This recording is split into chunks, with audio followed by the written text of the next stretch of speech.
From Hollywood, it's time now for Johnny Dollar. Johnny, I've been trying to reach you for 2 days. Who's that? George Reed. Oh, well, I took off a couple of days, George. What's on your mind? A riddle. Riddle? Yeah, and a blonde photographer's model. That's better.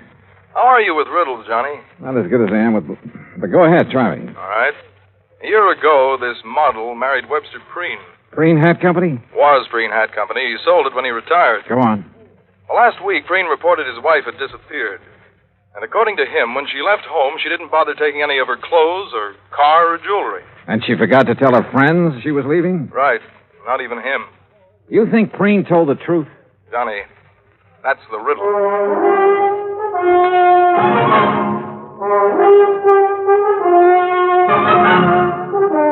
Bob Bailey in the exciting adventures of the man with the action-packed expense account, America's fabulous freelance insurance investigator. Yours truly, Johnny Dollar.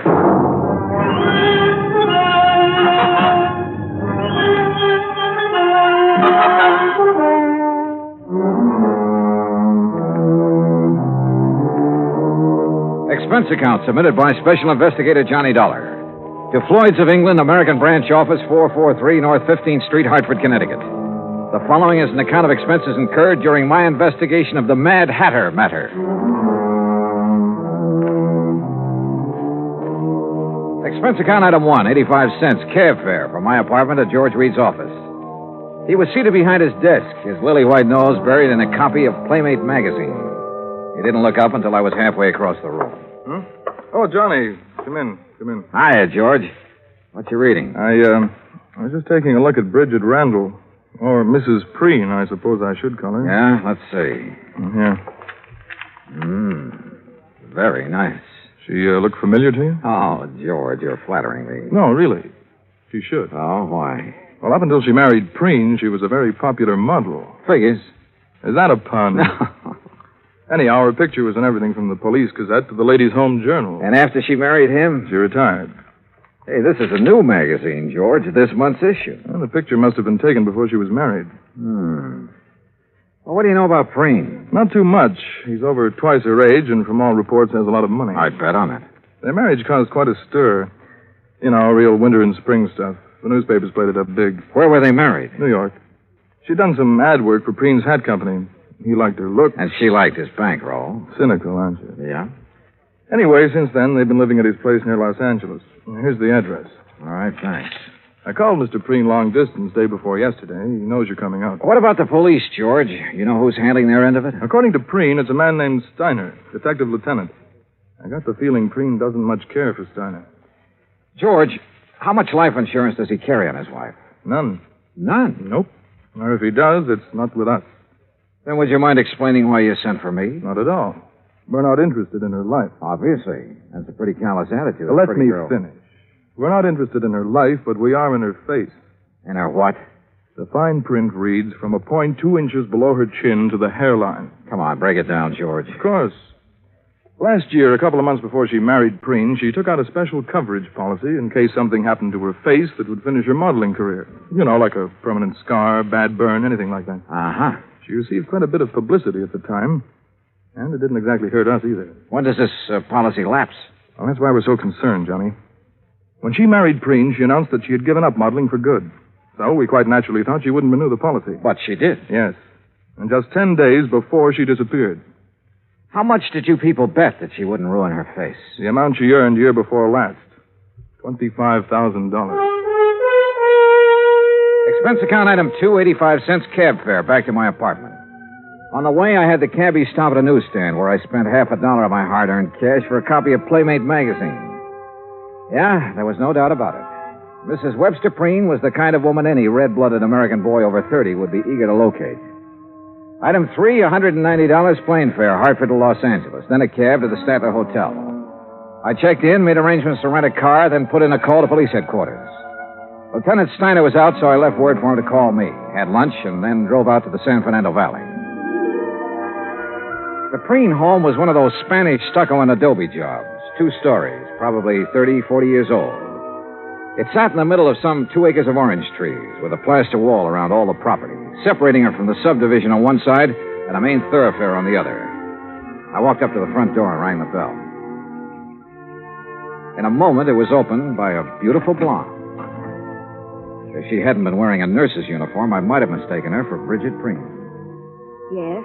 Afternoon. Is Mr. Preen in? Do you have an appointment, Mr. Dollar. Johnny Dollar. No, I don't have an appointment, but I'm sure he'll see me. Really? Yes, really. I'm investigating his wife's disappearance. You're from the police? No, insurance investigator. I see. I'm sorry, Mr. Dollar, but Mr. Preen can't possibly see you. You're sure of that, Miss... Richard, and I am sure. Mr. Preen has suffered a severe shock. His doctor left strict orders that he's not to be disturbed unnecessarily. And you feel qualified to say what is necessary and what isn't? I've been with him for nearly 5 years. Well, answer me this, Miss Richards. Do you think Mr. Preen's health would improve if somebody happened to find his wife? What? I mean, they haven't found her, have they? You haven't answered my question. You want my honest opinion, Mr. Dollar? Helen, who is it? Who's out there with you? Excuse me. No one important. It's Johnny Dollar, Mr. Preen. Now, just a minute. Mr. Dollar, come in. Come in. Have him come to the orchid room, Helen. Yes, sir. Well, I hope you enjoy steam baths, Mr. Dollar. Steam bath? What do you mean? Follow me. You'll find out. A pretty girl, in spite of her abrupt manner. And there was a lot going on behind those clear blue eyes. She led me into the house, through a couple of large rooms, then up a winding staircase and down the hall to a door at the end of it. Miss Preen's waiting for you in there, Johnny. Thanks. Ouch! Hey, that doorknob's hot as... Oh, very funny. I warned you. Here, like this. Come here, Mr. Dollar. Hurry. I'll see you later, Johnny. Close the door. Close it. I don't want it to cool off in here. Well, you look surprised. Well, I didn't expect to meet you in a hothouse, Mr. Preen. Well, I'm sorry if you're uncomfortable, but orchids must have plenty of heat and moisture. Now, me, I love it. I didn't used to, but since I am at the age where a man is nothing but stick and dried parchment, you can take off your jacket if you like, Mr. Dollar. Thanks. Do you know anything about orchids? Well, only that they're expensive. Aren't all beautiful things? Sit down, sir. Any place that's clean. We can talk while I do this. You know what I'm doing. I haven't the least idea. What the bees would normally do, that is, if these plants were in their native environment. Pollination? Yes, sir. Would you mind handing me those tweezers? Yes. Thank you. Hey, how many plants do you have here? More than 200, Mr. Dollar. 36 different varieties. Oh, beautiful. Oh, yes. Lovely, delicate creatures. Mr. Dollar, do you think you'd be able to find her? Well, I'm going to try. I'd appreciate it. I have so very few things left these days. Did you notice the orange trees when you drove in? Well, yes. When I bought this house, the land on both sides was nothing but orange groves. Beautiful orange trees. Green, growing things as far as the eye could see. And now it's a housing project. Yes, well, Mr. Preen, I understand you aren't entirely satisfied with the efforts the police are making to find your wife. And you understand correctly. They have done nothing but ask me the same asinine questions over and over again. Have you talked to them? No, sir. I felt that I should see you first, get all the information you have. I will cooperate with you all the way, Mr. Dollar. All right. When exactly did she disappear? Just 10 days ago. She'd come down from our place up at Lake Arrowhead, where she'd spent Saturday and Sunday. Uh-huh. We had planned on going up together that weekend, but I developed a cold. Oh? The evening she returned, I retired earlier than usual, and then when I awoke about 11:30 that night, she wasn't in her room. I called to her, searched the grounds, then waited up. But she never came home. I see. Was anyone else in the building that evening? No. We were alone. Rather, I was. Any sign of a injury to her face, blood, anything like that? Nothing. Uh-huh. Do you remember if she made any remark earlier? Anything that had given you some indication as to whether she planned to go out? She had no plans. She was tired from the drive home, had already put cream on her face and her hair up in curlers. But, Yes? well, she did say something about wanting to go back to Arrowhead the next day. And you're positive she didn't that night? Mr. Dollar, my wife is a very beautiful woman and an extremely vain woman. She would never leave this house with her hair in such a state. Oh? And even if it were brushed, she wouldn't leave on an overnight trip without taking along a complete wardrobe. All right. What do you think has happened to her? I don't know what to think. If I did, I wouldn't have gone to the police. A few minutes later, I left the lonely old man with his orchids and started toward the stairs. I was about halfway down when I suddenly felt as though I'd forgotten something. Only I was sure I hadn't. Still, something was wrong about this setup. I was trying to figure out what it was when Miss Richards called me. Johnny, Yeah. I'm in here. Better put your jacket on. You'll catch cold. Yeah, well, you better let me worry about that, huh, nurse? Helen, Johnny. I'm sorry I was so rude. But I thought you were just another detective who was going to upset Mr. Preen. Now, what makes you think I didn't? Because he didn't shout at you. Does he usually shout at detectives? He ripped into Lieutenant Steiner yesterday morning. Oh? You know why? Well, the police have a crazy idea that Mrs. Preen's body could be buried somewhere on the grounds or upstairs in the hothouse bed. Well, how do you know that? Well, they've been after him trying to get his permission to dig. If they were really serious about it, they wouldn't need his permission. They'd get a warrant. Johnny, you don't believe Mr. Preen killed his wife, do you? At this moment, I have no reason to. Well, everyone knows what a kind and gentle person he is. What about Mrs. Preen, Helen? Well, I hate her. why? You, care for him? I don't like that. All right, sorry. He's a fine man, a gentleman. There aren't many left. No, I guess not. He called Mrs. Preen extremely vain. Would you go along with that description? It was made for her. Suppose something had happened to her that night. Suppose, well, something that scarred or burned her face. What do you think she'd do? If she lost her beauty, she'd kill herself. Even if she threw away $25,000 by doing it? I know about that policy, but even if it was doubled, she'd still do it. Why? Because she wouldn't have the nerve to face her friends? Friends. Bridget Preen never had any friends. But that isn't what happened to her. What did? I don't know, but I'm sure she's dead. Why? Why, Helen? Johnny, please. Tell me.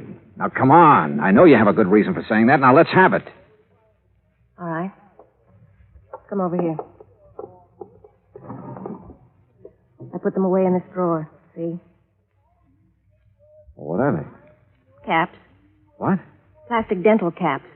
Actresses, models wear them over their teeth to give a perfect appearance. Bridget wouldn't leave a bedroom without them. Where did you get them? I found them on the floor of the garage 2 days after she disappeared.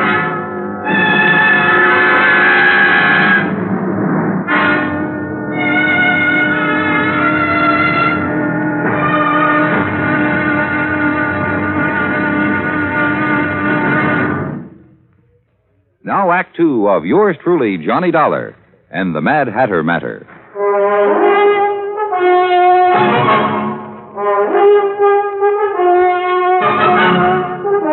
Helen, Mr. Preen's nurse, gave me the set of dental caps that Bridget Preen had used to beautify her teeth. And after telling her not to mention them to anyone, I drove back to my hotel in Los Angeles. Along the way, I racked my brain about whatever it was, something that had bothered me at Preen's home. Then, as I passed the newsstand in the hotel lobby, it hit me hard. I had been in almost every downstairs room of Preen's house, and not once had I seen a single picture of the beautiful and vain Bridget. In my room, I was about to call Preen and ask him why when somebody began pounding on my door.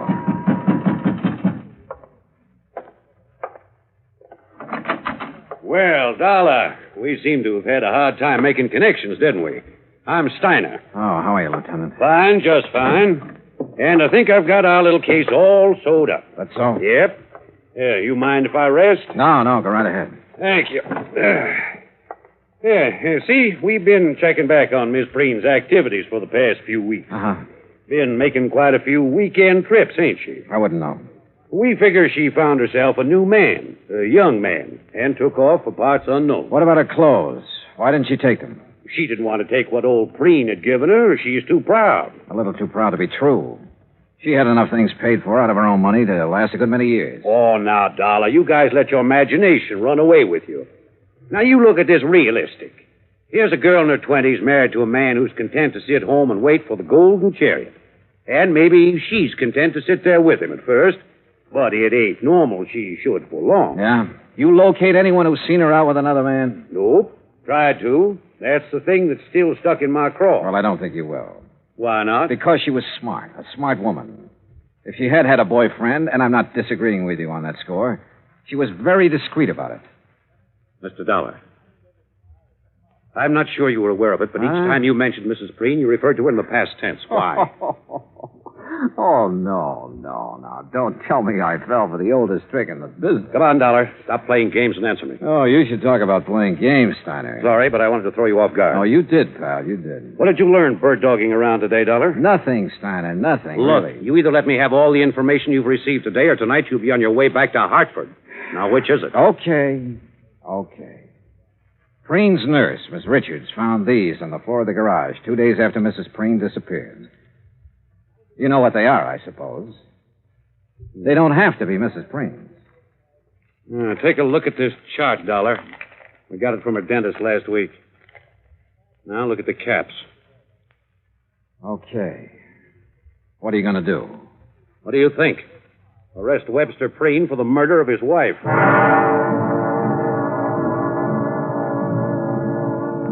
I told Steiner he could never get an indictment. The teeth caps definitely belonged to Bridget, but they were found in her own garage. She could have dropped them any time during that evening she came home from Arrowhead. And I reminded him of Preen's position in the community, his money, how well he was liked, everything. Hoping I could still stall him long enough for me to try something that had been in the back of my mind since I left Hartford. I opened a copy of Playmate magazine to Bridget's picture. Then I placed a long-distance phone call to New York City. We're ready with your call to Mr. Howard, Mr. Dollar. Okay, thank you, operator. Go ahead, please.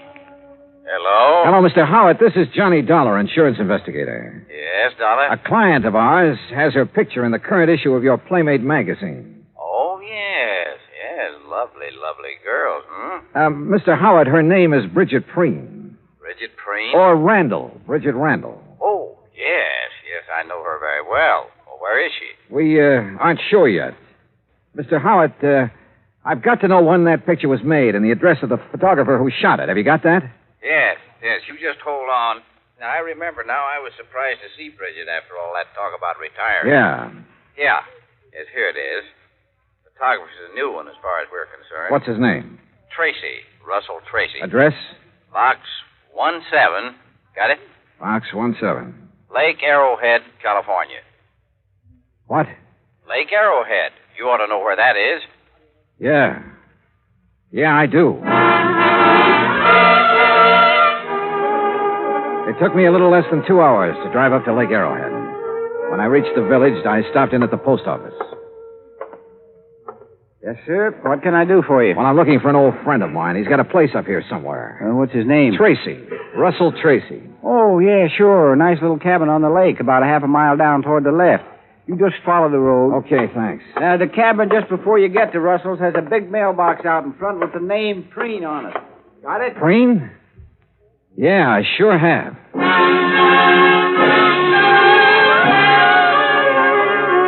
I was there in 5 minutes.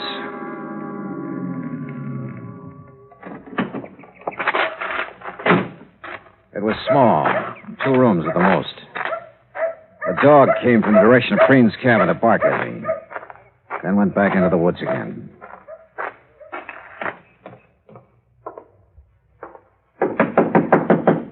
Yeah. Russell Tracy? Yeah.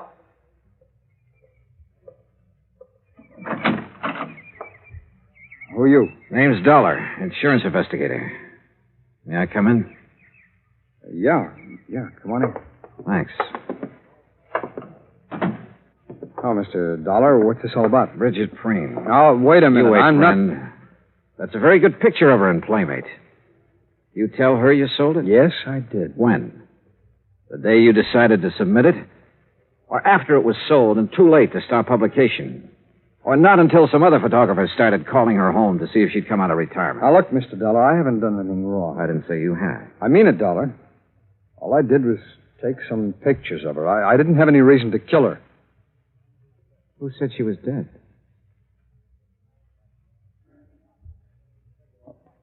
All right, Dollar, sit down. I'll give you the whole story, at least all I know of it.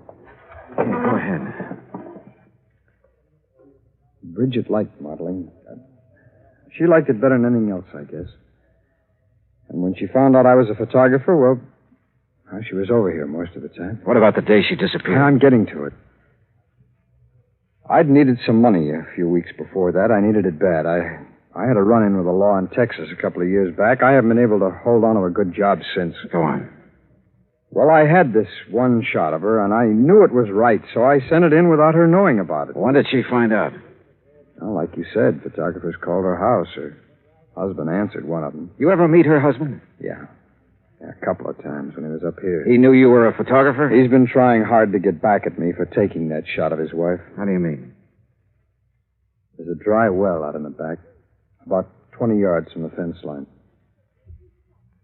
After he killed Bridget. He killed? Yeah. Yeah, because the next morning I was out with my dog and we found her face down in the well. I guess he figured the sheriff would find her before I did, and figure I did it. How do I know you didn't? If I had, I wouldn't have dropped her in my own well, would I? Besides, why? All right, she's still there. No, I took her out that same morning, and it's a good thing I did, too. The sheriff and some detectives from L.A. were up here and nosing around the next day. Why would Preen want to kill her, Tracy? All right, now, don't ask why, but Bridget was in love with me. The night she went back to L.A., she was going to tell him. I guess that, on top of the picture, was just too much for him to take. Dollar, you believe me, don't you? Why didn't you report this to the sheriff? I've got a record, Dollar, and Preen's got more money than he knows what to do with. Besides, there's no proof of what I've just said. It'd be his word against mine, and you know who'd come out on top. Where's her body now? I'll take it if you want. Yeah. Bring your camera. My camera? And plenty of film. Don't ask me why I trusted him. I couldn't answer. Except, like he said, he didn't have any reason for killing Bridget. He led me deep into the woods, into a clearing. And there, well, he'd done his best to make her comfortable. We removed the rocks, and Bridget she was very dead. Expense account item 4, $5.20. Assorted phone calls, Arrowhead Springs to Los Angeles. I've been hoping you'd call. Is Mr. Preen there? Yes, right now he's up with his orchid. Have you seen Steiner? Oh, yes, he was here this afternoon. He took Mr. Preen away with him. But in about an hour, Mr. Preen came Now, look, home. Helen, you stay there, but keep out of his way. Do you understand? Oh, Johnny, really, you're talking like he's a criminal. Helen, do just as I say. I'll be there as soon as I can.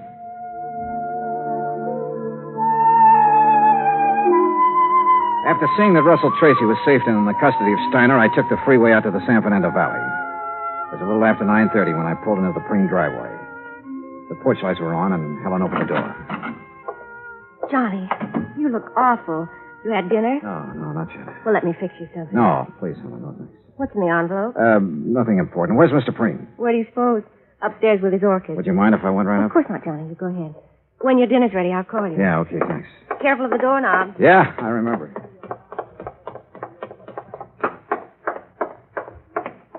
Well, Mr. Dollar, I didn't expect to see you back so soon. Hello, Mr. Preen. Didn't dress for it again, I see. You'd better take off your jacket, Mr. Dollar. Afraid I'm not going to stay long enough to bother. Oh, well, now that's too bad. Beauty such as this isn't often seen, Mr. Dollar. I disagree with you, sir. What? I think I have something here that's every bit as beautiful as any flower in this hothouse. Well, now, you have aroused my sporting instincts, son, and also my curiosity. What have you... Here. Oh, no. Oh, no. She was Please, beautiful, no. wasn't she, Mr. Preen? Here, she's very beautiful.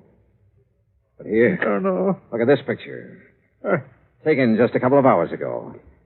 Yeah, what about this one? What about it, Mr. Preen? What do you think of your handiwork? Proud of what you've done, Mr. Preen? No.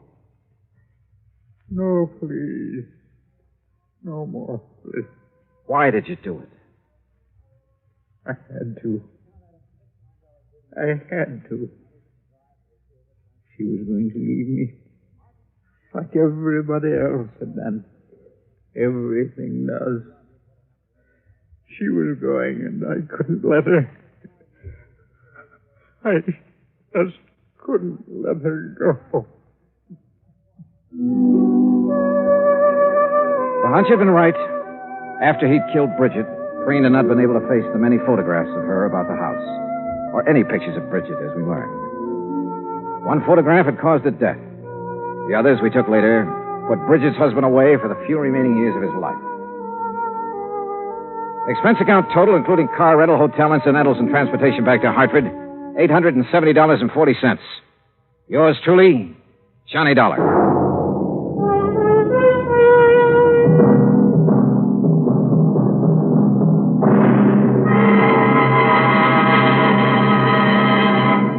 Now here is our star to tell you about next week's story. Next week, a fishing trip that could be very pleasant.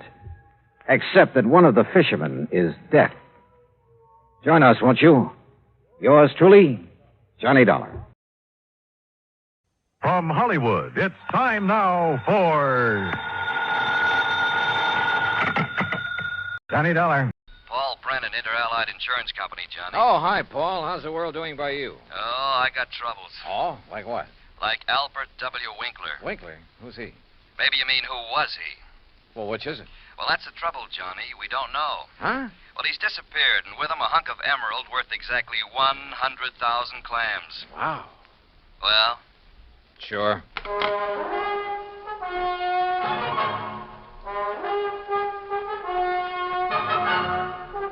Bob Bailey in the exciting adventures of the man with the action-packed expense account. America's fabulous freelance insurance investigator. Yours truly, Johnny Dollar.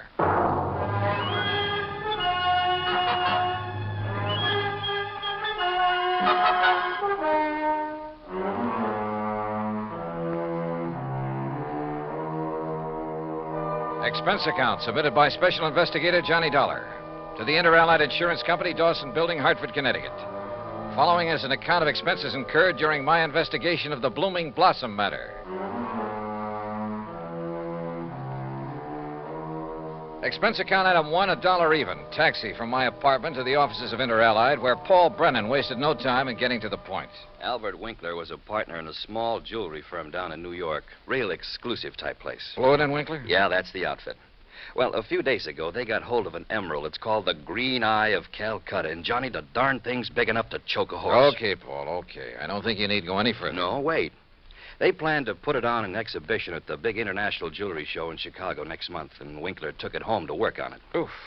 Insured for 100,000, you said. Yeah, and Winkler's insured for 10. Okay, so who killed him and stole the rock? Listen, will you? Go ahead. Well, Sunday morning, his partner Blewett tried to phone him at his apartment. No answer. So Blewett sauntered down to the office thinking he might be there. But no sign of him? Right. Nor of the Green Eye of Calcutta. Only a note Winkler had left the night before saying he was taking a stone home to work on it. Well, that makes it look as though maybe Winkler... Listen. About that time, the phone rang there in the office. It was the police department, also looking for Winkler. Oh? Yeah, they'd been called by Winkler's landlord after a chambermaid had found his apartment completely ransacked and the old boy missing. Uh-oh. Who's working on it? For the NYPD, I mean. Sergeant Randy Singer, 18th Precinct, homicide. Old friend of yours, I believe. Yeah, good man.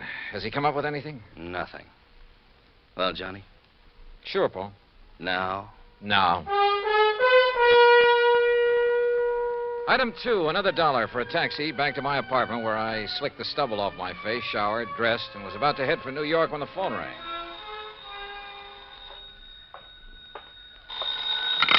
Johnny Dollar.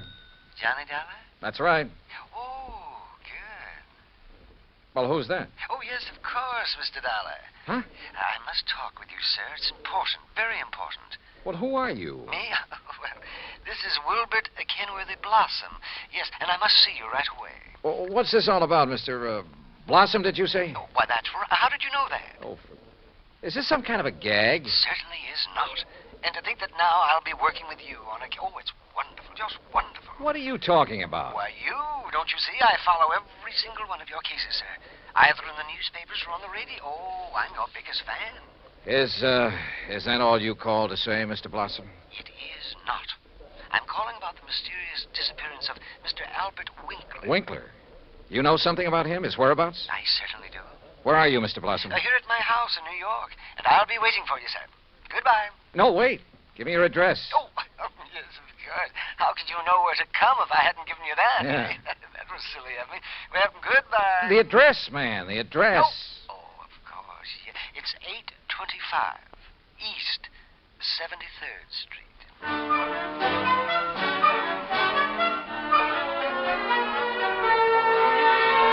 Item 3, $9.20, transportation and incidentals to New York City and 825 East 73rd Street. It turned out to be one of New York's famous old brownstone houses, well preserved and reeking of an era long past, when the city's wealthy and elite had built row on row of these monuments to a now forgotten financial aristocracy. Oh, come in, Mr. Dollar. Come in. I'm Wilbert Kenworthy Blossom, and I cannot tell you how thrilled I am to be working with you on this. I don't know how to describe it, but I'll try. The inside of Blossom's home was unbelievable. Ornate pre-Victorian furnishings, heavy velvet draperies, huge lamps and chandeliers, gilt-framed mirrors, even an ancient horsehair sofa. It was also filled with dusty piles of newspapers and magazines, hundreds of old books. Travel books, Mr. Dollar, and mysteries. Oh, I just love mysteries. One corner of the high-ceilinged living room was piled with old trunks and handbags, an old carpet bag even. Boxes of tools and utensils were stacked about, an ancient Victrola, beat-up sewing machine. You just never know when you might want to sew something, do you? Old guns and pistols, some of them museum pieces. A stringless tennis racket, a pair of rusty handcuffs locked to the base of a floor lamp without a shade. A broken bicycle pump. That's just in case I ever find a bicycle to go with it, you understand. Yes. Against one wall stood an old metal cabinet loaded with rusty surgical instruments and a worn-out catcher's mitt. Yet directly opposite was a corner shelf full of priceless porcelain figurines and rare pieces of china. Some of the old clocks and jewelry on the mantelpiece were collector's items. Fine original oil paintings lay among piles of old shoes. All in all, it looked as though the contents of half a dozen pawn shops had been dumped into it. At auction sales, Mr. Dollar. Oh, yes, sir. I just cannot resist an auction sale or a bargain. But what are you going to do with all this stuff? Oh, just keep it. I like it. I like a lot of things. Yeah, so I see. Including 12 gross of Spencer's superlative steel-tipped shoelaces, patented 1841. They were a bargain, Mr. Dollar. Just like all this fine artwork is, too. Yeah, I'm sure. Some of my friends pamper me a bit, though. You know, send me things they pick up at sale. Yeah. Now, look, Mr. Blossom, you told me you know something about Albert W. Winkler. Oh, yes. Yes, indeed. Well? And think of that magnificent emerald. Gone. Disappeared. Yeah, but now you said... And that poor Intralite Insurance Company. Oh, my. That's how I knew you would be called on this case. But $100,000 and $10,000 on Mr. Winkler. Well, at least they're off the hook on him until he's proved dead. Aha. And that's where I come in. With proof. Proof? What proof? Have you seen Winkler? Mr. Dollar, I have. Well, where is he? You understand, of course, that I know Mr. Winkler very well because I've seen him at his office so many times. Yeah, okay, go on. Oh, go on. Yes, indeed. Such beautiful, beautiful jewelry he had there. And, of course, he was always trying to buy some of the things I had. But you say you've seen him where? Well, Saturday I'd planned with a couple of old friends to attend a railroad auction. That was the Canyon City and Metropolitan Railroad. Winkler was there at the auction sale? Oh, yes. Did you speak to him? Oh, no. Well, why not? You said you knew him. Oh, I didn't go to the auction. I wasn't feeling very well that day. I had a little cough. It was kind of like that. Then how do you know he was there? My friends went, and at least they talked about going. Mr. Blossom. And I'm sure they did, too, because they sent me something from... And what do you suppose it was? I don't know. I don't care. Now, look here. You got me to... It was the very thing that has solved this whole case for you. What? And think of it. This dull, drab, dreary life of mine has suddenly become... Why, it's almost like a mystery story, isn't it? Adventure and... Look, Mr. Blossom, Think of it. I'm being a detective. I'm working with my idol, the famous Johnny Dollar. Oh, George. Mr. Blossom, what did they send you? What's that? Oh, yes, of course. Here it is, sir. It's right here between the erector set and the golf clubs. This old trunk? That's right. Oh, great Scott, you think you do.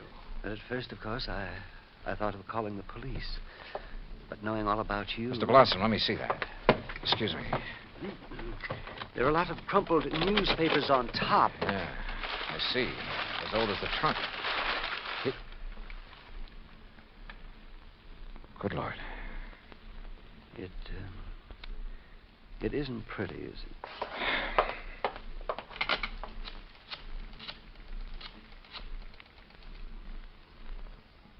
Sergeant Randy Singer, homicide. Randy, Johnny Dollar, get somebody over to 825 East 73rd Street right away, will you? Body of Albert Winkler. Randy got there in a matter of minutes. Got the same story from Blossom that I had, then called for the lab crew to come and take over. Now, who delivered this trunk, Mr. Blossom? Why, it was just a delivery man. Can you describe him? Would you know him if you saw him? Yeah, well, he was big and strong. He was very strong. Distinguishing features, scars or a limp or a beard or something? Well, I told you, Johnny, he was big and strong. How old? Well, I would say he was somewhere between 25 and, Yeah? 50. Yes, I'm sure. Well, that's a lot of help. Yeah, you better have those thick spectacles changed. But he was big. Yes, we know, and strong. What about his truck? Oh, I didn't see that. He left it outside. No. Now, look. These friends of yours who did attend the auction, who were they? Oh, yes. Now the investigation proceeds. Now the excitement. Who were they, Mr. Blossom? Well, there's Randolph Harrison and Percival.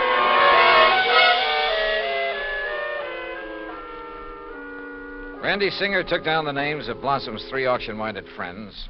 The lab crew arrived. Randy took off to dig up Blossom's friends, and I took a cab. That's item 480 cents to the apartment of Elwood Blewett, Winkler's partner in the jewelry business.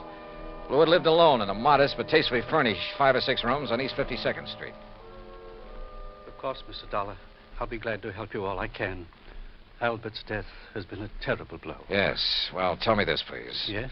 Did Mr. Winkler make a habit of taking valuable pieces of jewelry to his residence? Yes, Albert often took pieces home with him to work on them, clean, polish, and so on. Wasn't that a rather dangerous practice? Frankly, I always thought so, but he felt there was far more chance of being robbed if he were alone at the office than at his flat, where he wouldn't be expected to have anything of great value. Well, who has seen the Green Eye of Calcutta besides you and Mr. Winkler? I'm not sure. Of course, almost anyone would have been able to recognize it. Because of the publicity and pictures when you brought it over here? Yes. Come to think of it, Blossom indicated he'd been much impressed with it. Wilbur Blossom?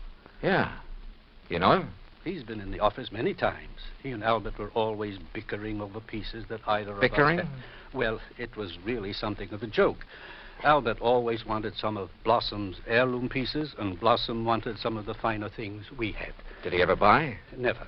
He always wanted us to put them up at auction or at a bargain price. Hardly our way of doing things, needless to say.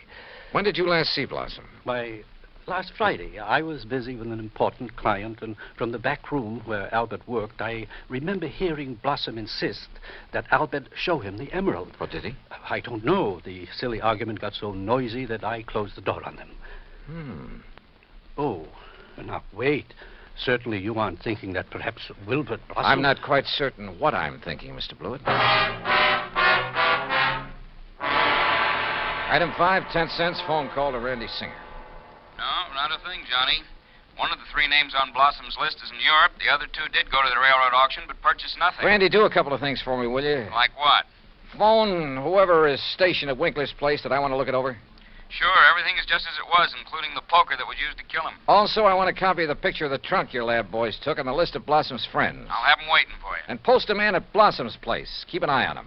Yes, right away. Johnny, have you learned something that... No, just, just for his protection, say. I'll talk to you later. Yeah, but...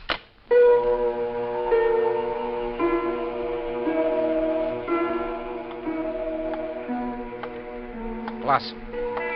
Yeah, Blossom. Maybe I hadn't given enough thought to the strange little character. or to why the trunk with Winkler's body had been at his place. But if he were involved, why call me in? Cover up? Possibility. But Wilbert Blossom kill a man? Yeah, maybe he could. Maybe he did. I'd better see him as soon as I get through with the inspection of Winkler's apartment. Mr. Dollard? Oh, hi, officer. Did Sergeant Singer call and tell you that... He's on the phone here in the Winkler apartment now. Wants to talk to you. Says it's very urgent, sir. Okay, thanks. Johnny Dollar. Johnny, how did you know? Huh? The man I sent to cover Blossom's house for you got there too late. What? Whoever got in and attacked the poor old coot got away. Attacked? Blossom? Yeah, really did a job on him. Johnny? Okay, Randy. Thanks.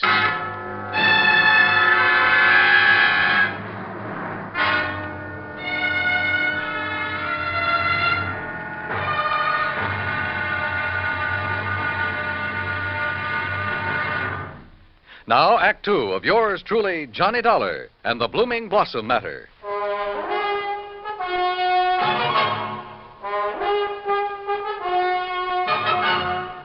Expense account item 6, $2.25 for a fast taxi ride to 18th Precinct Police Headquarters. All right. As soon as I got your call, Johnny, I sent a uniformed man over to Blossom's house. From the way you talked, I thought maybe you suspected him. Yeah, Randy, I'm afraid I did. Boy, how wrong can you be? Anyhow, when he got there, he found the front door open and Blossom lying in the dark hallway. Where's Blossom now? The hospital, but he's okay, just bruised up a bit. They're letting him out. Fingerprints? Anything to go on? The lab's checking on the prints right now. Uh-huh. Let me know. Yeah. Anything else? Nope. So, now let's find out who tried to put Blossom out of the way, and we'll have the guy who killed Winkler. And stole the $100,000 worth of emerald, then shipped Winkler's body to Blossom. Oh, and by the way, here's the picture of the trunk you asked for and the 3 names Blossom gave me. Harrison, Norton, and Scatterday. What are you going to do with them? Randy, suppose the man who attacked Blossom is the one who did all the rest. You got a better suppose? Well, look, Randy, whoever wielded that poker on Winkler couldn't have been very strong. A really hefty wallop would have bent it out of shape. And the lab agrees with you. But, of course, it didn't take much of a blow to finish off old Winkler. He didn't weigh much over 100 pounds, you know. Yeah. Any strong arm could have finished him off easily and without messing up the whole apartment. And don't forget, whoever did him in also put him in the trunk and delivered it to Blossom's house. But why? Yeah. Yeah, and where's the emerald? That's what you should be worried about. $100,000 worth of worry for your insurance company. Now, what are you going to do with that picture of the trunk and the list of Blossom's friends? Oh, yeah, sure. I'll see you later.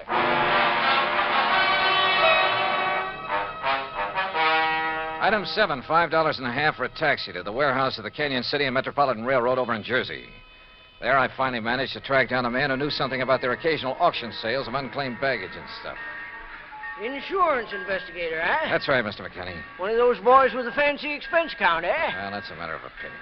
Look, you had an auction sale here last Saturday, didn't you? That's right. Handled it myself. Want to know something about something we sold off? Exactly. Then I'm your man. Always remember all about every single item I sell and who bought it and all about them. That's fine. Because I want to know if any of the names on this list bought from you on Saturday. Yeah? Randolph Harrison. Man by the name of Harrison buy anything? Nope. How about Percival Wentworth Scatterday? Nope. Ellsworth Norton? Nope. You sure, Mr. McKinney? I'm sure. How about Blossom? That a man's name? Yes, Wilbert Blossom. Well? No, sir. Nope, never heard of him. And like I told you, I never forget the stuff I sell or the fellows I sell it to. Wait. This picture of a trunk. Huh? Have you ever seen this trunk? Well, yes. Did you sell this trunk on Saturday? Yes, I did. To whom? Come on, man, it's important. Well, I was real early in the sale. Yeah, before most of the people got here. Bought this trunk and had it sent to his apartment in New York. And his name? Well, it was a funny kind of name. Blinky or Winky or... Oh, no. Winkler. Winkler. That was it. Albert Winkler. Item 8, $2, 2 drinks for myself at the nearest bar. But they didn't help to kill my feeling of utter frustration. Item 9, $5.50 taxi back to 18th Precinct headquarters in New York for want of a better place to go. Oh, it's about time you got here, Johnny. Oh? We matched up the prints we found after Blossom was attacked. You know who made them? Yeah, here's his card.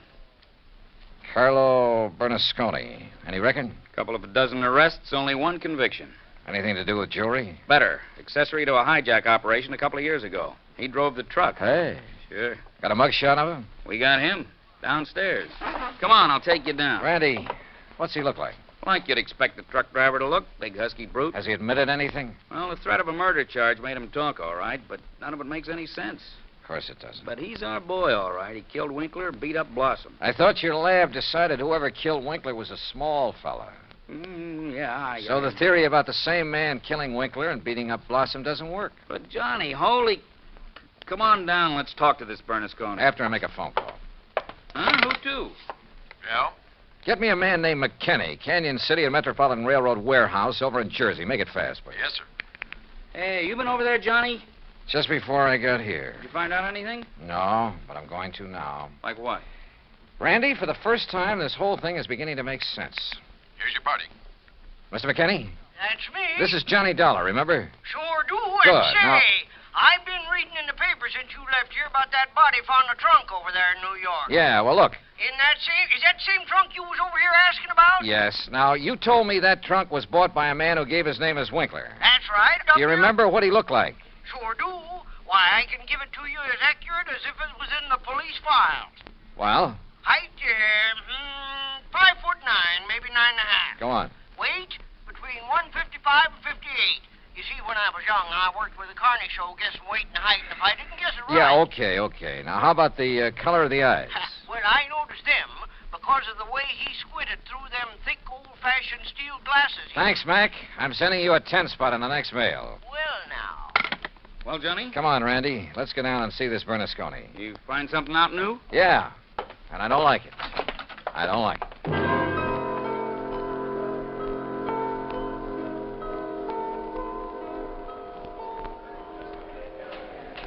Now, look, Bernasconi, you're in plenty of trouble for the assault on Blossom. Maybe even more. But I'm the man who can save you from a murder rap, if you'll answer a couple of questions. Sure. I told the cops. All right. Did you pick up and deliver a trunk yesterday morning? Sure, I told him. For a guy named Winkler. You got the trunk from Winkler? Sure, at his apartment on East... What did he look like? How tall? Maybe 5'8" or 10. What? Johnny... Slight build or heavy or what? I'd say about medium. Maybe 150 pounds. Johnny... Now, look, mister. Now, wait a minute. You look. Did you deliver that trunk to a man named Blossom? Sure. At 825 East 73rd Street. What did he look like? Him I never seen. I knew it. He hollered from a window that the door was open and I should put the trunk in the living room. What a junk house. But you must have seen him later when you came back and assaulted him. It was night then. When he come to the door, I just slugged him and let him lay there. Then I went inside where the lights was on to look for... Well, I looked for the big rock I'd read about in the paper. But then I heard a prowl car coming, so I beat it. Trunk wasn't there anyway. Okay, Bernasconi. See you later, Randy. Now, just a minute, Johnny. Hey, and what about me? You said it...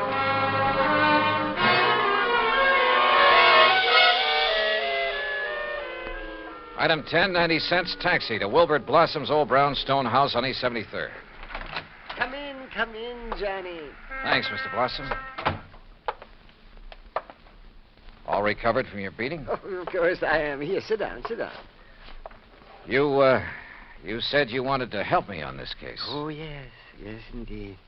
Why, this chance to work with a man I consider the finest insurance investigator in the world. Yeah. That's why I called you when I got the trunk with Mr. Winkler's body in it. Mr. Blossom, why don't you tell All the my truth? drab, dull life, I've wanted to be a detective, an investigator. And this was my chance. My chance... Tell the truth, did you say? Mr. Blossom, listen to some facts for a minute and see what conclusions you draw from them. Oh, deductions. Like a detective. To begin with, this house of yours is so full of, well, junk. I told you, Johnny, I like things. But it also has a lot of fine paintings, sculpture, china, jewelry. Oh, I like all sorts of things, especially if they're fine and rare. And bargains. Like the green eye of Calcutta? Oh, the most beautiful emerald in the world. And I would conclude that you'd do just about anything to have that stone. Yes, sir, Johnny. I'd reach the same conclusion. Okay. Now, when Albert Winkler and the emerald disappeared, it was in the papers that Inter Allied had written policies on them. Conclusion? Yes, sir. I would deduce that you would be called in. Wouldn't it be smart, then, if the killer was afraid I'd eventually get around to him anyway? Wouldn't it be smart for him to call me in and offer to help me? As a cover-up for what he'd done? Oh, yes. Yes, indeed. Or at least he'd think it would. Oh, yes, I guess he thought it would. Another thing, Mr. Blossom. Oh? What is it, Johnny? The body was packed in the trunk with old newspapers. Like these you keep piled around. Oh, yes. And I would deduce... So obvious that both Randy Singer and I overlooked them completely. Oh, well, there's so many things piled around here. You couldn't be expected as... Johnny. Yeah? What really made you decide that... Well, I'd like to know. All right. Albert Winkler was a frail little old man, about 4'11", not much over 100 pounds. Yes, he was. But the man who bought the trunk and had it sent to Winkler's apartment, who gave his name as Winkler, that man was about 5'9", 155 pounds. And he wore thick, old-fashioned steel-rimmed glasses. But, Johnny, I can't see without them. Then there's the truck driver. The man who ordered the trunk delivered to this house gave his name as Winkler, too. But Winkler was dead by then. Dead from a blow inflicted not by some big bruiser, but by somebody of, say, your build. Oh, that awful truck driver who thought the emerald would be in the trunk and came here to steal it and who beat me up. I suppose you want the emerald. Yeah.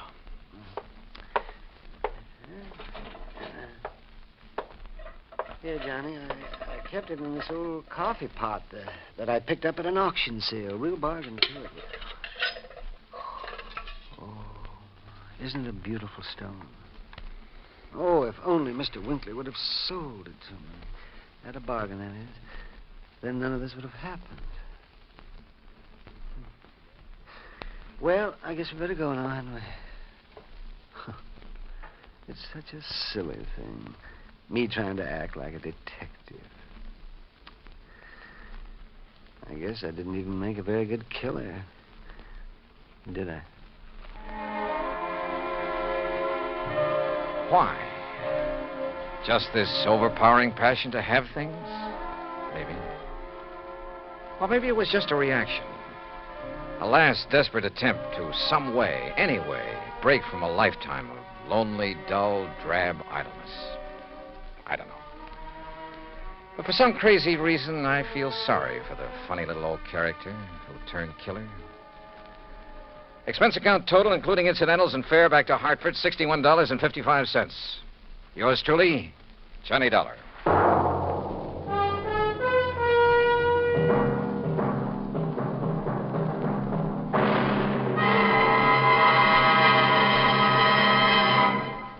Now, here is our star to tell you about next week's story. Next week, a case so simple, so easy, so obvious, that it proves almost impossible to solve. Join us, won't you? Yours truly, Johnny Dollar.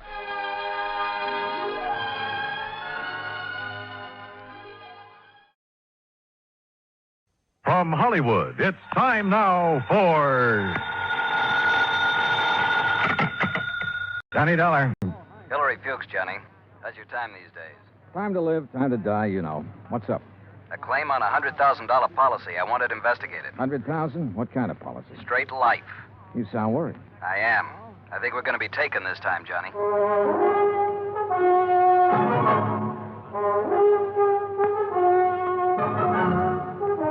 Bob Bailey in the exciting adventures of the man with the action-packed expense account. America's fabulous freelance insurance investigator. Yours truly, Johnny Dollar.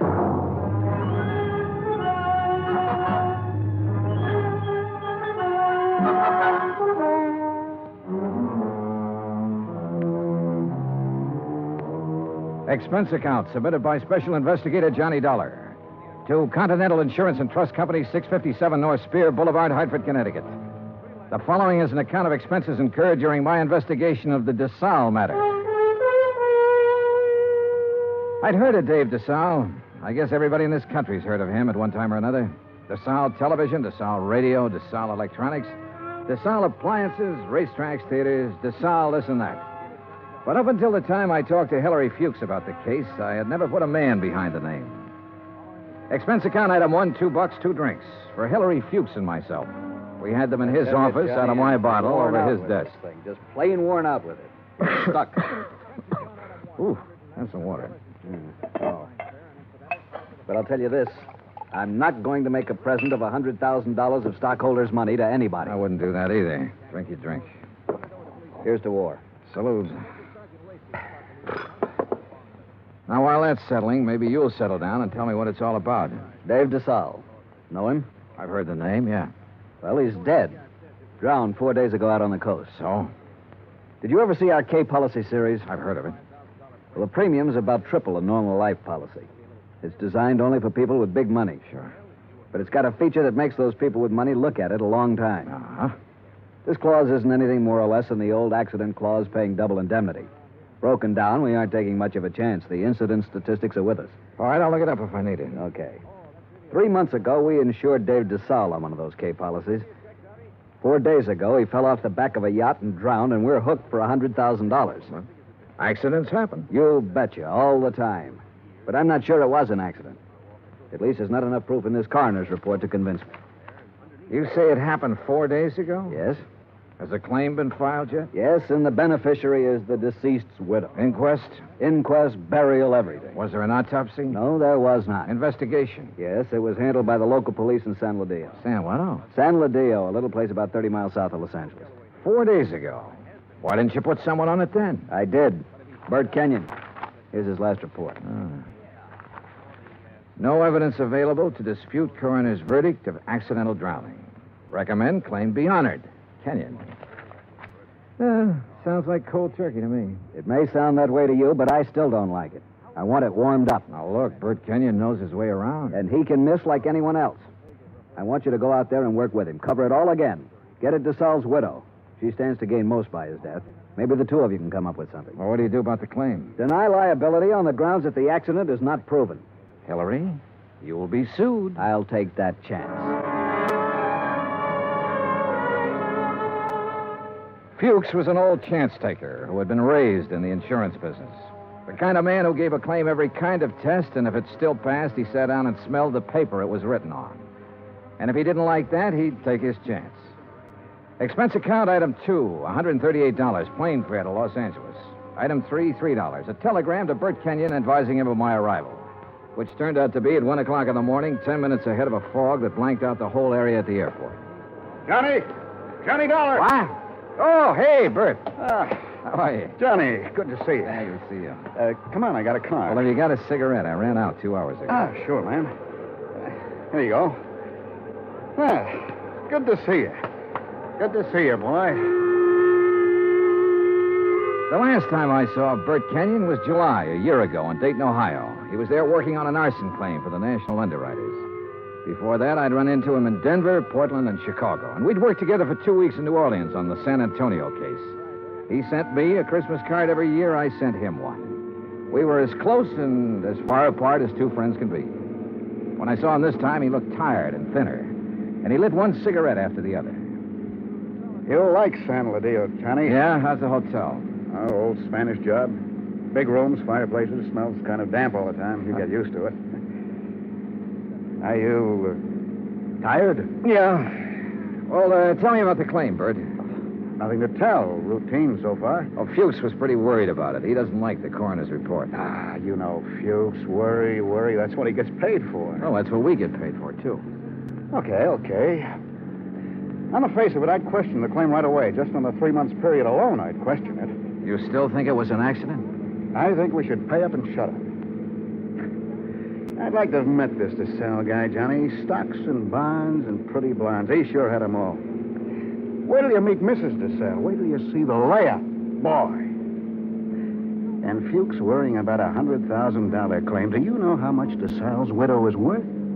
$8 million. $100,000 means about that much to her. Not that much. Peanuts. You want to hear something funny? Real funny? Go on. DeSalle bought that policy one day at the racetrack at Del Mar. Yeah. because an insurance broker gave him a tip on a horse. Yeah. I can just see Fuchs worrying about his 100,000 and finding out about that part.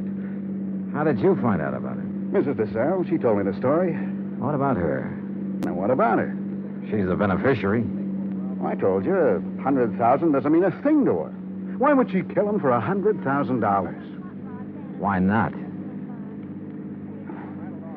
Fuchs sent you out here to take over because he thinks I lost up, didn't he, Johnny?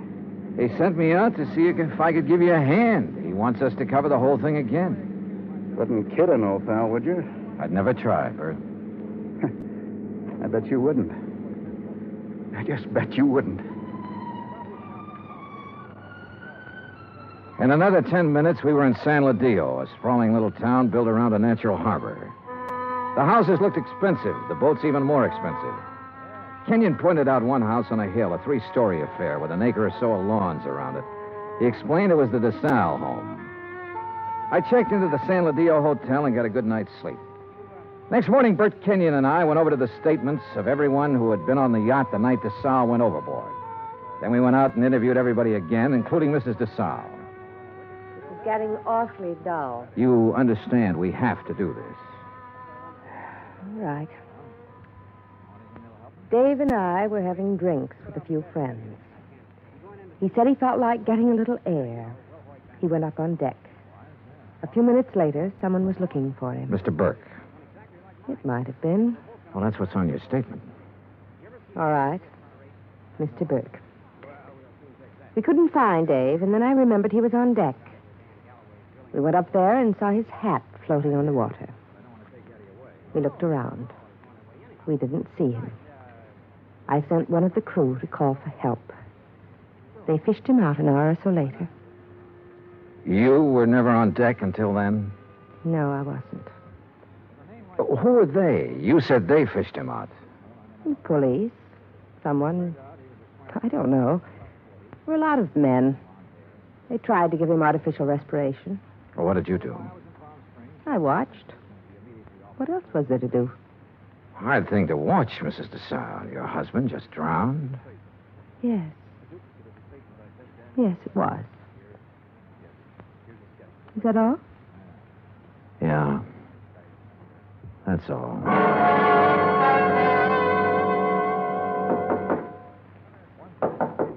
Come in.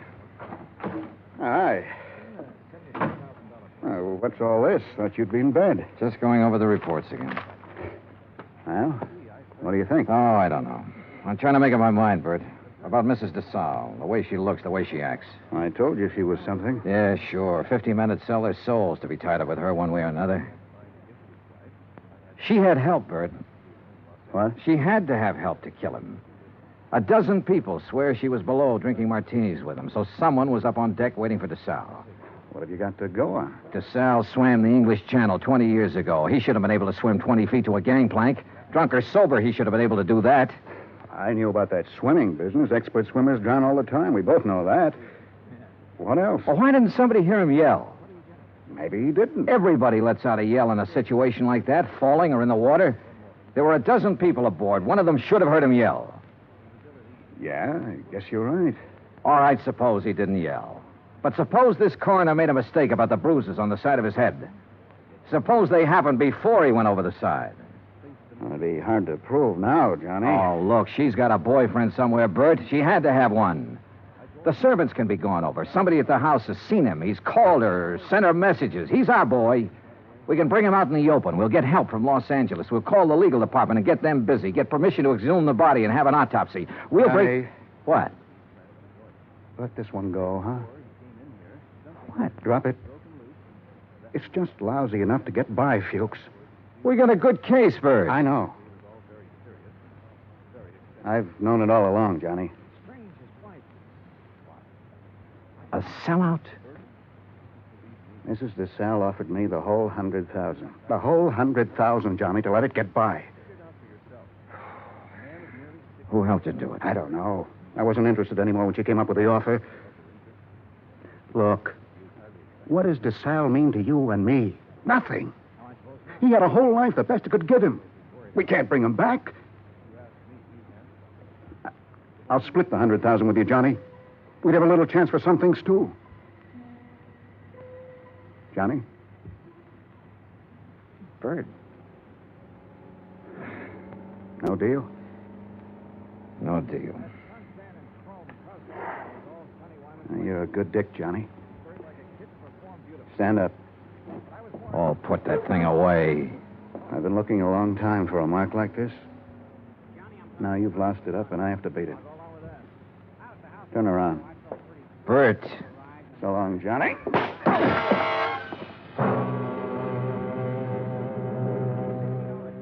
I went down to my knees trying to hold onto the desk. I saw him stand there a minute, like he might want to help me.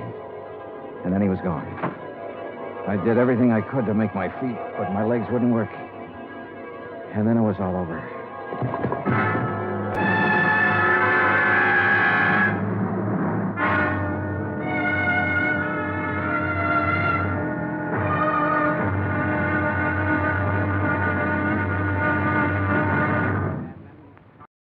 Here is an interesting trivia, facts about the classic radio show, Yours Truly, Johnny Dollar, starring Bob Bailey.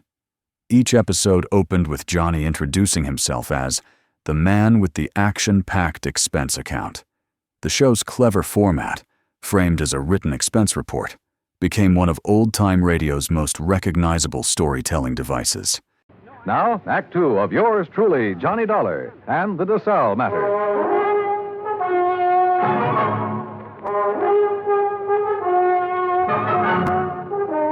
The light on the desk was the first thing I saw. It was still on. The window was still open. The room was the way it had been before. I kept thinking about every man having a price and how Britt Kenyon had settled for $100,000. It seemed like a fair price. It also seemed too bad there was no way for him to collect it. There were two of them, a heavy-set man about 50 years old and a tall, lean-faced man with dark eyes. They looked me over. Your name, Dollar? Yeah. Police. We want to talk to you. My name's Blair. This is Sergeant LaFrida. You sick or something? I bumped my head. How? Never mind. Well, what do you want? We'll ask the questions. What are you doing in San Ladillo? I'm standing around in a hotel room talking to a couple of cops. Just answer up. Don't be funny, fella. I don't feel even a little bit funny. You got a license to carry this gun? Hey, what is this? Have you? Yes.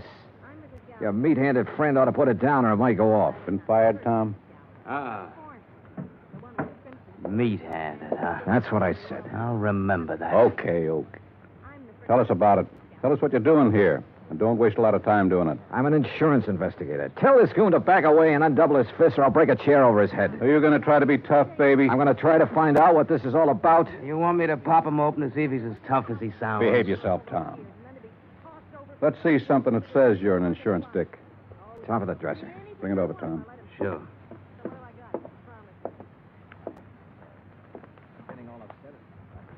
Yeah. Okay. Now tell us what you're doing in town. The DeSalle case. Now you tell me You know what Bert Kenyon? I know him. I've been working with him. Well, he's been around town 4 or 5 days. We haven't seen you. I only got here this morning. You could prove all that, could you? Oh, sure. With a plane ticket, with a hotel clerk downstairs, with a bellhop who brought up my luggage, with a dozen people or more I've talked to today. And tonight? What about tonight? Right here. You could prove that, too? Try the clerk downstairs. Ask Kenyon. Where is Kenyon? I don't know. You ought to know. Why don't you sit down, Tom? Okay. Now, when did you see Kenyon last? A couple of hours ago. Now, tell us what you talked about, and don't forget anything. We talked about the DeSalle case. Kenyon have something new on it? No. Don't hold out on me, boy. This is police business. Tom here's pretty edgy for a cop, but I'll turn him loose on you if I have to, because I haven't got a whole lot of time to waste being sweet. Tom worries me to death. One more minute. Just one more minute is all I'm going to take off this guy. Oh, shut up. I'll ask you again, Dollar. What's new on the DeSalle case? What did Kenyon tell you? The way we look at it, you came out here because something new popped up that might take 2 guys to handle it. Look at it any way you want to. Blair, you going to take this stuff? Never mind. Okay. Get your hat and coat, Dollar. We're going to see a fella. Not unless I know why. And I mean that. Dollar, your buddy's been killed. What? Kenyon. Somebody shot him up an hour ago.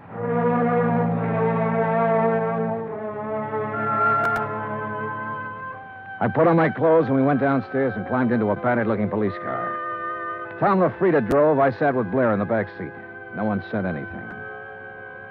A half a mile out of San Ladillo, we turned onto the main highway and drove to a spot about 2 miles away, all-night filling station.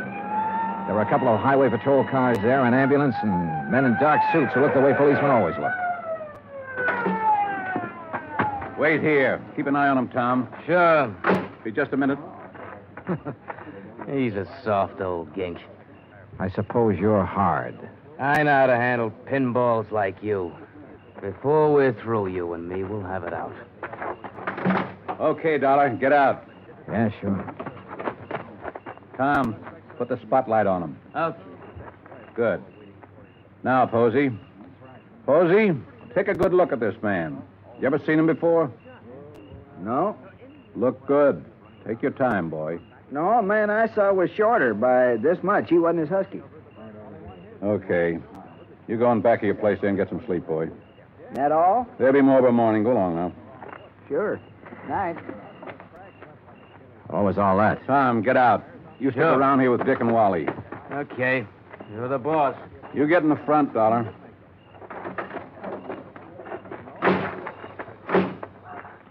You're lucky Posey didn't recognize you. I suppose I am. Why? An hour ago, Posey's pumping gas. He hears 3 or 4 shots off in the dark.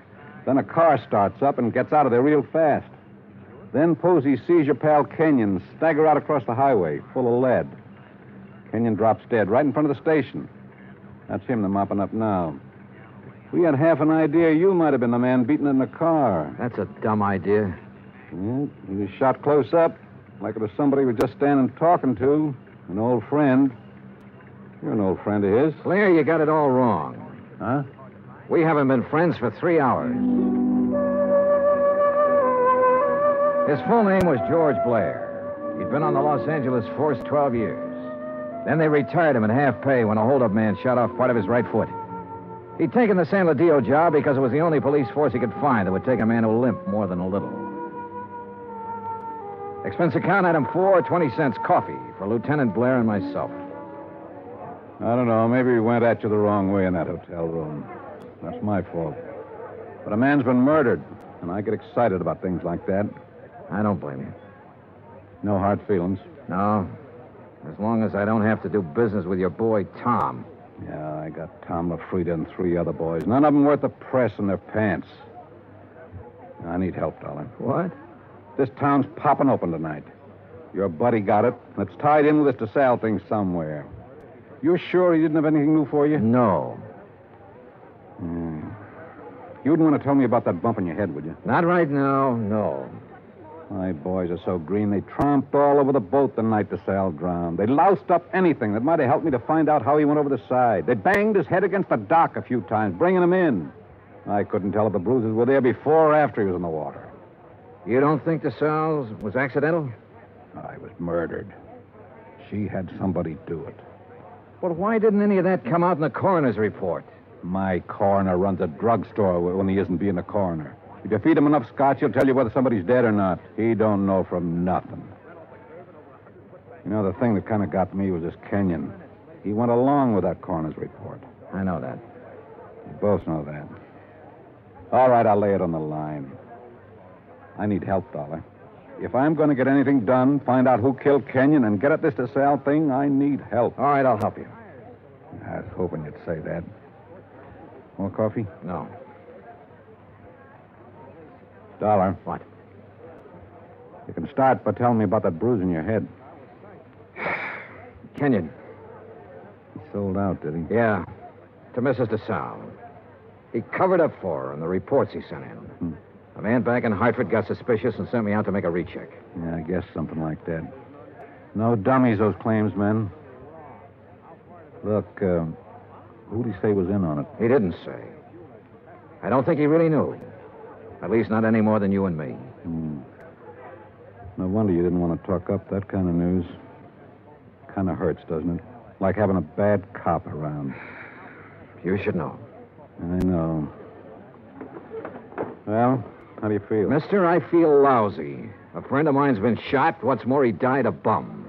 Well, I'm talking about dropping in on people while the smoke's still hanging around. Mrs. DeSalle? Yeah. Let's go. It was about 6:45 in the morning when we left the diner. By 7:30, we were winding up the driveway to the DeSalle mansion overlooking the ocean. Blair mumbled things about the fog lifting and what a nice day it would be. I smoked cigarettes and looked and watched the contented smile he kept on his face. Well, what do you know? Tommy LaFrida's car. Oh, what does that mean? Well, let's find out. Tom's off duty at 6 o'clock, as far as I know. I told you it was going to be a nice day. Yeah, you did it then.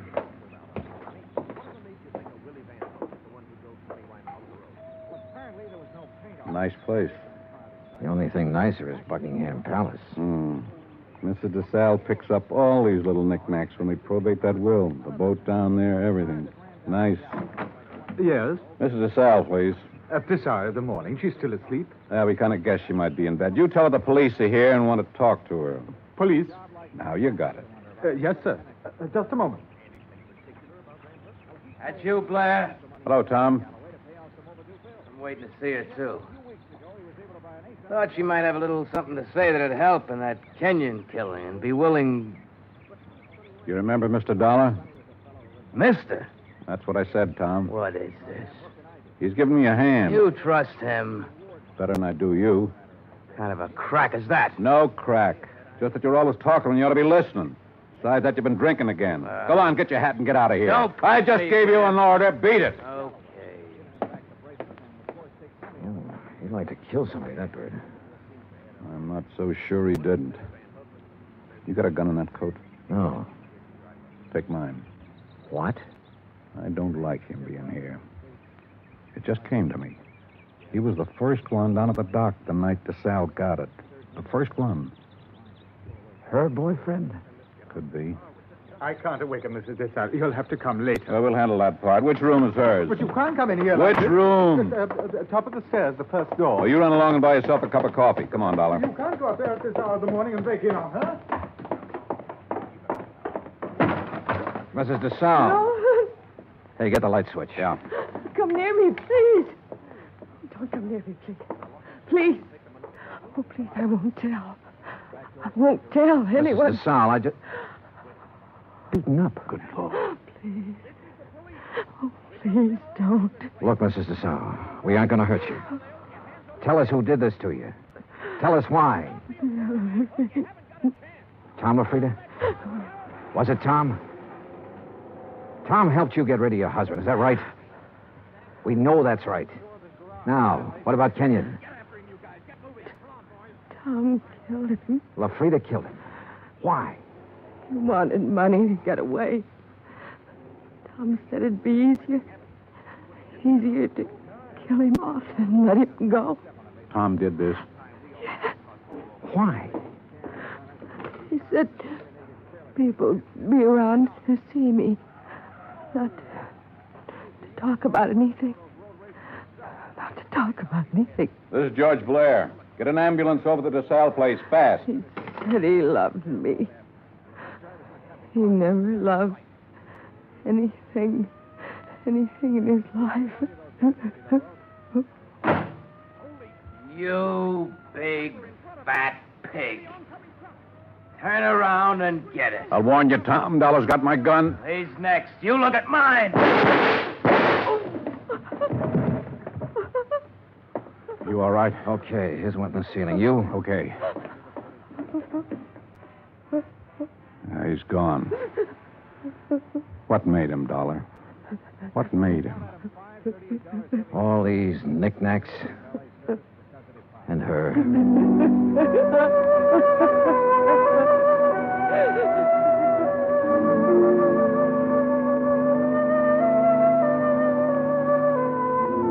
Expense account item 5, $25. One phone call to Hartford.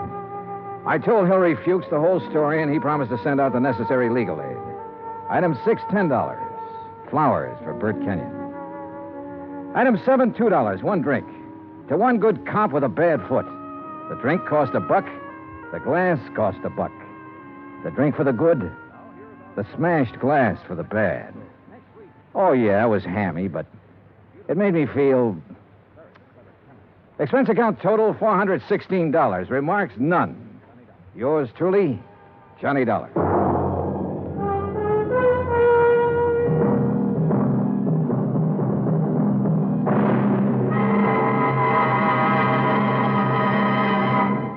Now, here is our star to tell you about next week's story. Next week, one of the sweetest old characters I ever met.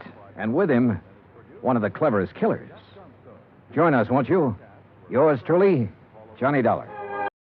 Here is some more interesting trivia facts about the classic radio show Yours Truly, Johnny Dollar, starring Bob Bailey. While several actors played Johnny Dollar, including Charles Russell, Edmund O'Brien, and John Lund, Bob Bailey's portrayal from 1955 to 1960 is considered the best. His episodes had a deeper emotional tone and more realistic dialogue, transforming the show into a radio noir masterpiece. From Hollywood, it's time now for... Johnny Dollar. Cracking, Johnny. Universal adjustment. Oh, hi, Pat. What's on your mind? The sleek, lovely, beautiful Ellen Deer. On the strength of that description, I'll take her. And she's loaded. $325,000 worth of jewelry. Hey, that girl needs a bodyguard. Sweet. Yeah, Johnny. Needs a guard of some kind, only she isn't a girl. She's a boat. I've just lost my enthusiasm. What's the matter with the old tub? That's what I want you to find out, Johnny. That last crack suddenly got me interested again. Okay, Pat, I'll be right over.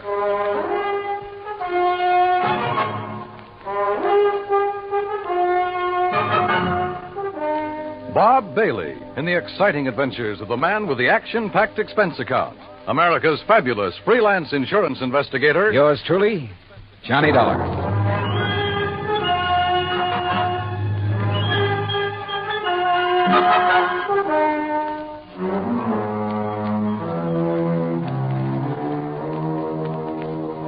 Expense account submitted by Special Investigator Johnny Dollar to the Western Maritime and Property Insurance Company, Los Angeles, California. Following is an account of expenses incurred during my investigation of the Ellen Deer matter. Expense account item 1, 90 cents taxi from my apartment to the offices of Universal Adjustment Bureau in Hartford. Pat McCracken's usual smile was noticeably missing when I walked in on him. Come in, Johnny, and sit down. Thanks. Oh, and you're to bill Western Maritime and Property on this one instead of us. Okay, but how are you involved? We handle all their claims that are of any size. Story. You ever hear of Randolph Berman? I know of a jeweler down in New York. That's the one. And if you know him, Johnny, you've been putting too much gravy in your expense account. I said no of him. Didn't he bring in the Star of Cape Town and the Kamandu Emerald? That's right. Everybody seems to think he's a crook, and yet somehow he manages to handle some of the finest jewels in the world. How can an honest man afford it? Yeah. This time it's the Bettenhaus collection. It's out of Hungary. Oh, yeah, I read about that.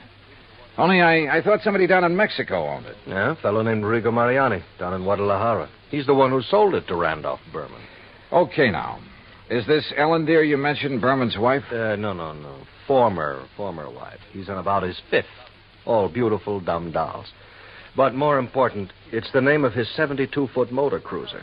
And the Bermans have been traveling around in it, down the coast, through the canal, along the coast of Central America, and so on. Anyhow, when he got word that the Bettenhaus collection could be had, he wasted no time in getting to Guadalajara. And that's where Western Maritime and Property comes in. Right. They had already written a policy on the boat for $52,000. Their main office in Los Angeles was close at hand, so he had them write the policy on the jewel. Is that where Berman is now, in Los Angeles? Oh, no. He's still in Mexico. Didn't want to move with those priceless rocks until he was certain of the insurance. And before Western would write it, of course, they wanted the collection appraised. Naturally. But who in Mexico? Jacques Jean-Pierre, the famous gemologist, was right there in Guadalajara, to look over the collection himself. So he made the appraisal. The policy has been issued. $325,000. I still don't see anything wrong with the whole deal, Pat. Well, there isn't anything wrong with it yet.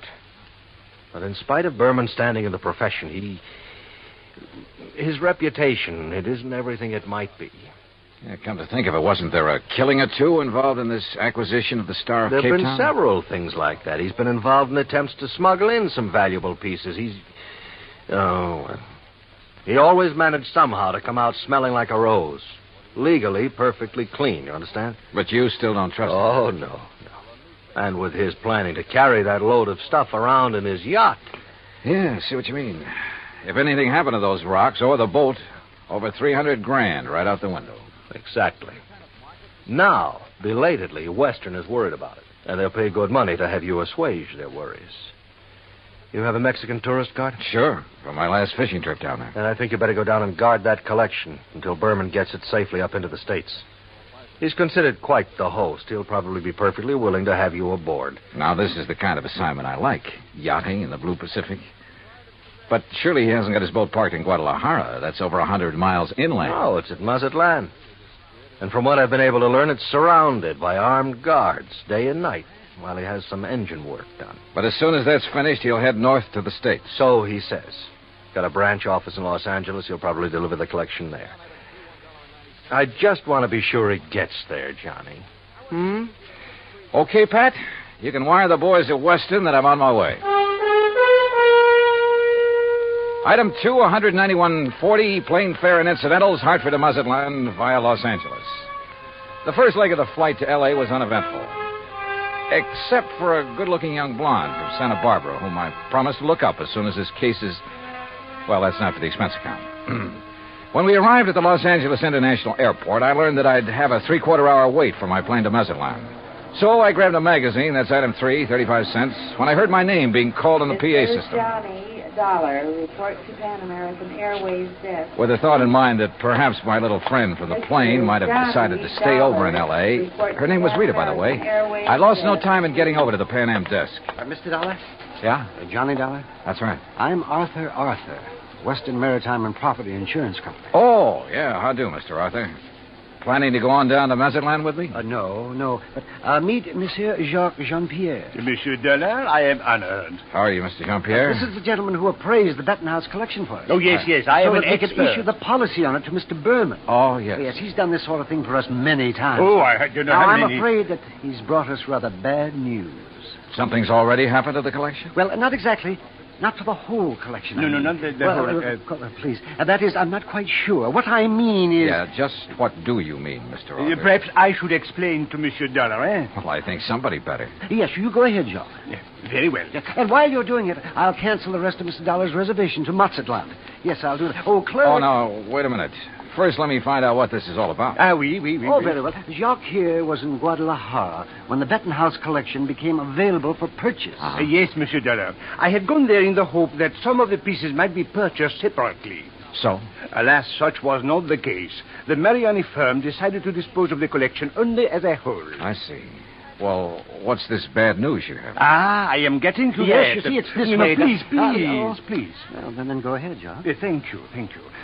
Monsieur Dollar, interested as I was, I looked over the collection very carefully, each individual piece. And you must believe me, to an expert like myself, every facet of every gem has a character all its own. A precious stone is like a face to me, always to be remembered. Yeah. Well, go on, please. I simply wish to make it clear to you, monsieur, that every item in the Bettenhouse collection is completely familiar to me. Oh, it is? As are many other important gems throughout the world. You know, each is like a friend. And each stone in them is like a face. Precisely. Always to be remembered. Yes. Look, well, the collection is purchased by Monsieur Randolph Berman. Yes, Mr. Berman. Please. He wishes to insure it in Monsieur Arthur's company. Yeah, I know all that. Well, Monsieur Arthur requests by telephone that I appraise it. $325,000. Then you know. I know. So I stay at Guadalajara a few days to wait Monsieur Arthur's check for my service. You want to be sure the check please. I visit some of my old friends among the jewel setters. And then, on the third day, what do you think happens? You tell me. Johnny, this is it. In the shop... No, please, Monsieur I'm sorry. In the shop of my friend Garcia Hernandez, I watch him work on the mount for a beautiful diamond. And suddenly, I see that the stone is an old friend. One from the Bettenhouse collection? Oui. The Calabar diamond that was supposedly in the possession of Monsieur Berman. You're sure of the identity of that stone, Mr. Jean-Pierre? Please. As I told you, monsieur, a precious stone to me. Yeah, it's like a face to you. So what you figure, Arthur, is that you've insured a boatload of $300,000 worth of gems on the way to the USA, and maybe they're not on board. Exactly. Unless, of course... Mr. Jean-Pierre, did you tell Mr. Berman about this one stone? Oh, I went immediately to Mazatlan, where I knew he had his boat, the LMD. Well, what did he say? Alas, he had sailed away. Did you learn his destination? Oh, yes. Los Angeles, Johnny, right here. He has a branch office. Well, has he had time to get here yet? I don't think so. Have you tried radioing to his yacht? No, I've done nothing. You see, I didn't learn about this until Mr. Jean-Pierre arrived just a few hours ago. Yes, I came up on the aeroplane, the better to arrive and speak with Monsieur Arthur before Monsieur Berman would arrive. Do you know where Berman plans to dock his boat? Well, Probably the port in San Pedro, if he is coming here. But who can be sure? Usually on vacation trips, he docks down the coast of Balboa, the yacht club. Or who knows, he might even... Yeah. He might have no intention of coming up to the States at all. He might not even have the jewels with him. Arthur, do you know where his branch office is? Oh, yes, it's in Los Angeles. Well, actually, it's in Beverly Hills. Got a car? Yeah. Then let's go. Though he couldn't quite put his finger on it, Arthur was convinced that Randolph Berman was up to something and that his insurance company was going to have to take the rap. On the way into Berman's Beverly Hills office, we dropped Jean-Pierre at the Beverly Hilton and told him to sit tight in case we needed him again. Berman's office was in a nice modern building on South Beverly Drive, tastefully furnished with pictures of various famous jewels on the walls, but with nothing of particular value in evidence. However, I did notice that one wall held a built-in vault big enough for a reasonably sized bank. We were approached by a hand-rubbing, obsequious little character dressed in striped pants and cutaway coat and wearing thick glasses. Good morning, gentlemen. Is there any way I may be of service to you? Yeah, I think there is. Are you the... Mr. Arthur. Forgive me. I didn't recognize you for a moment. Mr. Corello, this is Mr. Johnny Dollar. Hi. How do you do? Is there something I may show you, Mr. Dollar? Some little bauble, perhaps, for a charming lady? Well, not at the moment, Mr. Corello. Oh, Mr. Arthur, there's no reason to mail this to you.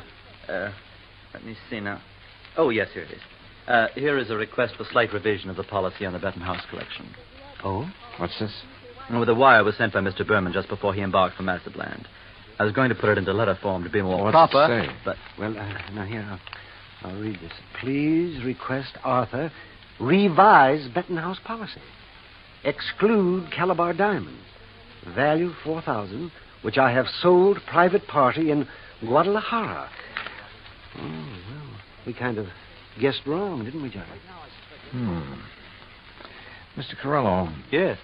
Has Mr. Berman wired you whether he's coming here? Oh, of course he is, with that collection. When? When is he going to arrive? Well, his lovely yacht, the Ellendia, should reach San Pedro Harbor late tonight. But that's what he wired me, and I intend to meet him there. Then I'm sure you won't mind if I go with you. Oh? Mr. Dollar is a special investigator. Investigator? Well, actually, I'm here just to help Mr. Berman protect that collection. Oh, excellent. Then you can arrange for the police escort. Yes, and alert the harbor police to guard the Ellendia, as Mr. Berman requested. Did he request that? Oh, indeed. But apparently he hasn't been worried about anything happening to the collection while he's at sea. At sea? Oh, surely you don't mean pirates or anything like that in this modern day and age. You know something? At this point, I'm not quite sure what I mean, or even why I'm here. Well, of course... Well, of course what, Arthur? Oh, excuse me while I answer that. Well, I mean... Berman Jewels. That is... What? Well, at least I'll feel better when the stuff is here in the vault. Wait a minute. Oh, no. Corello at the phone paled visibly, then gasped and clutched the back of a chair for support as he listened on the phone. His jaw dropped, his eyes widened, and he shook his head once or twice in horrified disbelief. Finally, slowly, he hung up and came unsteadily toward us. Mr. Corello.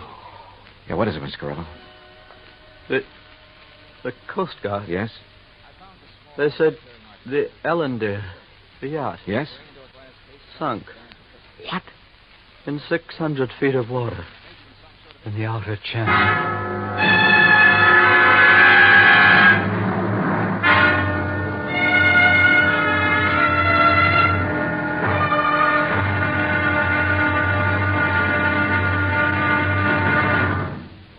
Act two of yours truly, Johnny Dollar, in just a moment. When Bailey took over, the show switched to a 5-part, 15-minute-per-day serial format, Monday through Friday. This allowed for richer plots and character development, something rare in radio detective shows. Fans and critics still praise this era as the golden period of Johnny Dollar. Set in Hartford, Connecticut. Johnny Dollar worked as an insurance investigator based in Hartford, a clever nod to the city's reputation as the insurance capital of America. Now, Act Two of yours truly, Johnny Dollar, and the Ellen Deer matter.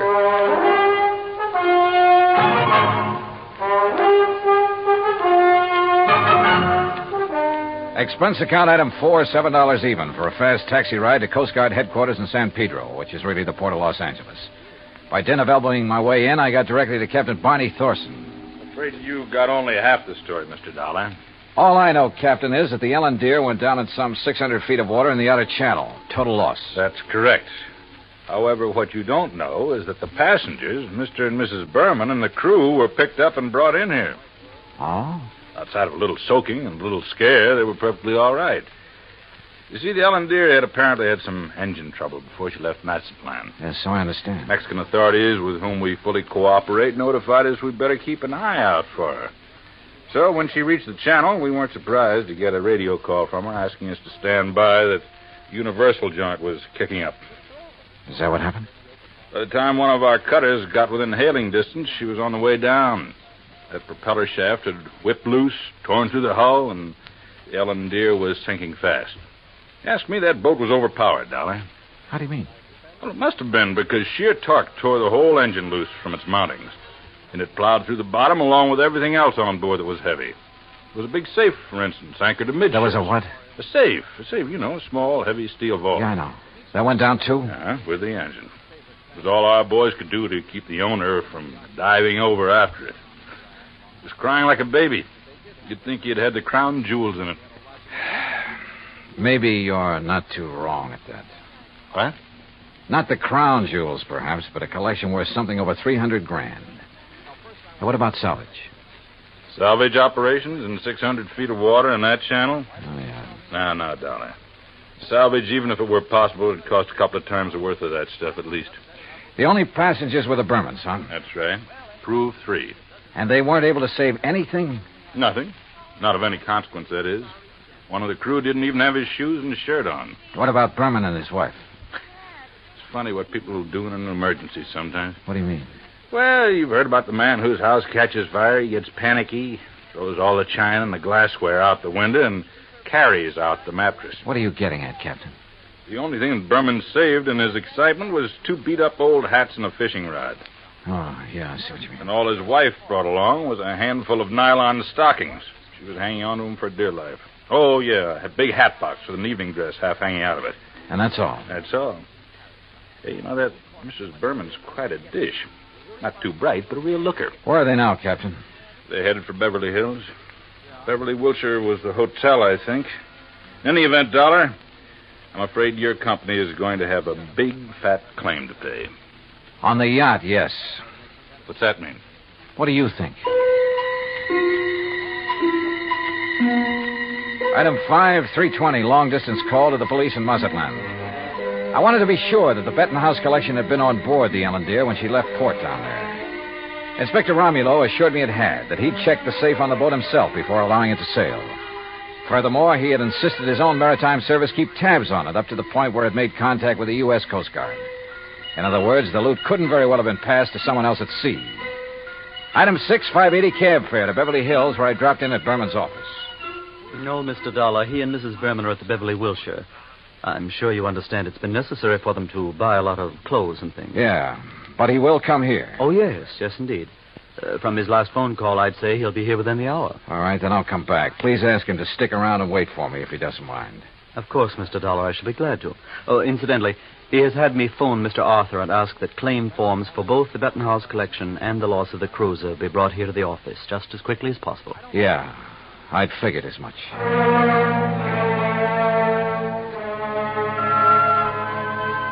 Berman wasn't wasting any time. Oh, I know there still wasn't any concrete evidence that Berman was trying to pull a fast one.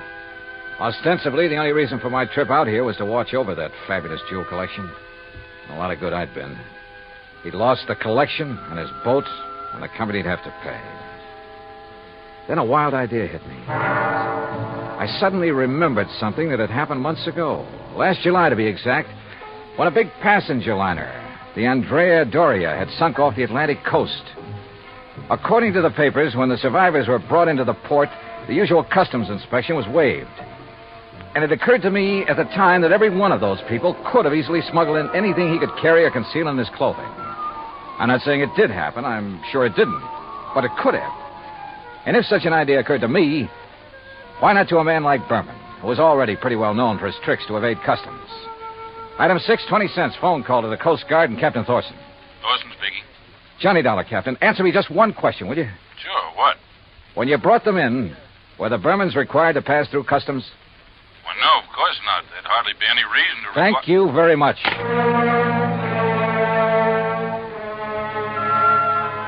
Item 7, 10 cents, another call. This time to Arthur at Western Maritime and Property Insurance. You caught me in the nick of time, Johnny. I was just walking out the door. On your way to Berman's office? Why, yes. With a handful of claims forms? Yes. Now listen, get there as fast as you can. Get there ahead of him. What? So that you can see if he brings anything into the office, like the Bettenhouse collection. What? Though I doubt if he'd be that foolish. Foolish or not, how could he, Johnny? That collection, unfortunately, is at the bottom of the ocean. Listen to me. Keep him there. Maybe on the pretext of having to wait for me. Any reason you can think of. I'm afraid I don't understand. Just hold him until I get there, understand? Very well, Johnny. But what are you going to do? Arthur, I may have to break in and rob a hotel room. I went out and stationed myself across the street from the Beverly Wilshire. 5 minutes later, I saw Randolph Berman walk out the front door and head east on Wilshire Boulevard in the direction of his office on Beverly Drive. I waited a few minutes to make sure he didn't turn back, then entered the hotel. At the desk, I learned the number of Berman's suite on the 9th floor. Break in? It would have taken a battering ram. So I tried knocking.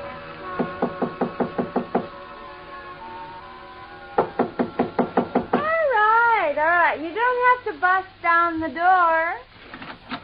What's the matter? You forget your key and... No. Get out of here, buddy. Randy said not to let anybody in. He's out buying us clothes. Oh, he'd tell you to let me in, baby. Hey, who are you? Hernandez sent me up here from Guadalajara. Oh, well, then come in. Oh, you are in? Yeah. Well, have a drink then. No, thanks. A girl's entitled to a couple of drinks after that dousing in the ocean, and you might as well... What about Hernandez?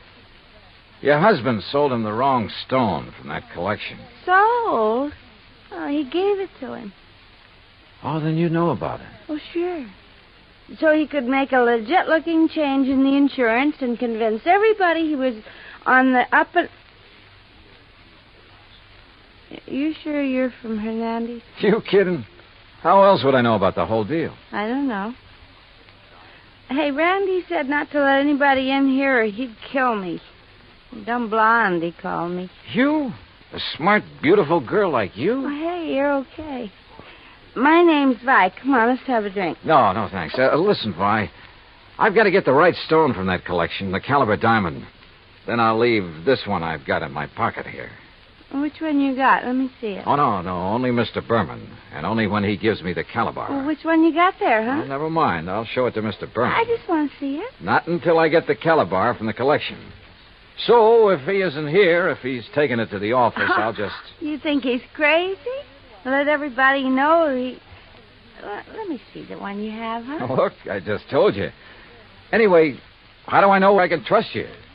I didn't even see you in Guadalajara. Oh, now you sound like Randy. Dumb blonde, he said. Keep the door locked. But I let the bellboy in with the drinks, and I let you in, didn't I? Well, let me see the one you got. Will you, if I get you the other one? From the hat box that didn't have to go through customs? How did you know? Hey, you're a cutie. I bet you read about the Andrew Doria, just like Randy did. Come on, now let's have Where's the hat box, Vi? Now, wait a minute. Maybe I am dumb. Who did you say you are? Where's the hat box? No, I won't tell you. You get out of here. Now, without the collection, Vi. No, you can't. Randy would kill me. He'd kill me if he even knew I let you in here. Who are you? Johnny Dollar, insurance investigator. Oh, please, Johnny, get out of here. The stuff in the bedroom? You can't go in there. I mean it. He'd kill me. Sorry, but that's your worry. Oh, no. Stop it or I'll set your eyes out. Now Hey, you can't. pull in those claws, baby. No, you... Well, I hate to do this, but... No, help! Oh, yeah, that's right. Get the manager up here. Get the police up here. Police? Oh, no. Oh, yes. Then you'd really be in trouble. You'd be better off if Berman tried to kill you. Now, where's the stuff? It's in the closet, on the floor, in the hat box. Thanks.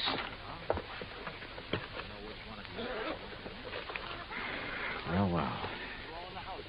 Just a handful, but worth a fortune. Well. Oh, now, wait a minute, girl. Put down that bottle. I gotta stop you. He'd kill me, don't you understand? Just for letting you in here. You don't know him. Look, baby, you're in this thing deep enough as it is. Don't try to make it any worse for yourself. But when he finds out that I... Yeah, he's come back. And I open up. Get my hands full. What'll I do? Where'll I go? Right here, behind this closet door. Quick. Johnny, Just stay there. Hang on to that bottle and think over what I told you about getting in deep. Hi, where'd you get these drinks? You let somebody in here. Bellboy? Why, you half-witted bird brain, I told you. Who are you? The name is Dollar, Mr. Berman. Insurance Dick? I just dropped by to pick up the Bettenhouse collection. Put it down, Dollar. I'm a good shot with this thing. Yeah. And it wouldn't be the first time you killed over a handful of jewelry, would it? That's right. Won't be the last. But you'll never know about it. Now, where's Vi? How should I know? She let you in here? I'll murder that dizzy blonde. That dizzy blonde is a lot smarter than you think. Where is she? What do you mean? By helping me, she has a chance of getting out of this mess you've involved her in, of getting out clean. That dirty two-timing... Dollar, I'm going to kill you. You'd even like to involve her in that, too, wouldn't you? Thanks for the idea. I'll make it look like she killed you. Oh, no, you...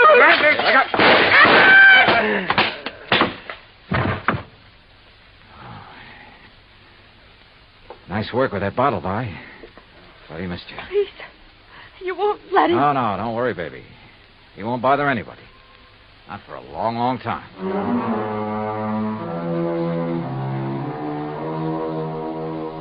Item 8, $245 even. Incidentals during a couple of days of relaxation under the California sun and transportation back to Hartford. Expense account total, $453.95. Remarks? By way of getting off as easily as possible, Vi sang like a canary, and incidentally cleared up a couple of other of his shady deals. Result? By the time his prison term runs out, he'll be too long dead to collect the insurance on his yacht. End of remarks, end of report. Yours truly, Johnny Dollar.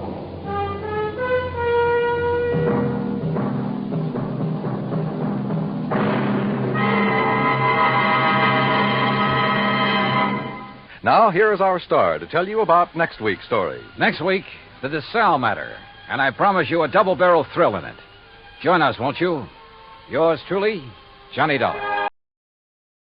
Here are some interesting trivia facts about the classic radio show, Yours Truly, Johnny Dollar, starring the Bob Bailey Baileys style-influenced later detectives. Bob Bailey's natural, conversational performance influenced later private eye portrayals on both radio and television, blending tough guy charm with genuine empathy. From Hollywood, it's time now for Johnny Dollar. Paul Kendrick, Johnny, over at Eastern Allied Casualty, remember? Oh, sure, Paul. How are you? Seen any good fights lately? Prize fights, that is? Yeah, the championship bout at the stadium over in Mulville last week. Were you there? No, I had to miss it. But it didn't miss me. Huh? The minute Georgie hit the canvas in that fourth round, it cost me $50. Johnny, do you remember Al Coronado? Are you kidding? I've watched that boy come up from the Golden Gloves. Well, he fought in one of the preliminary bouts. I know. I lost on him, too. $20. Come on over, will you? And I'll tell you why the company may lose $50,000 on it.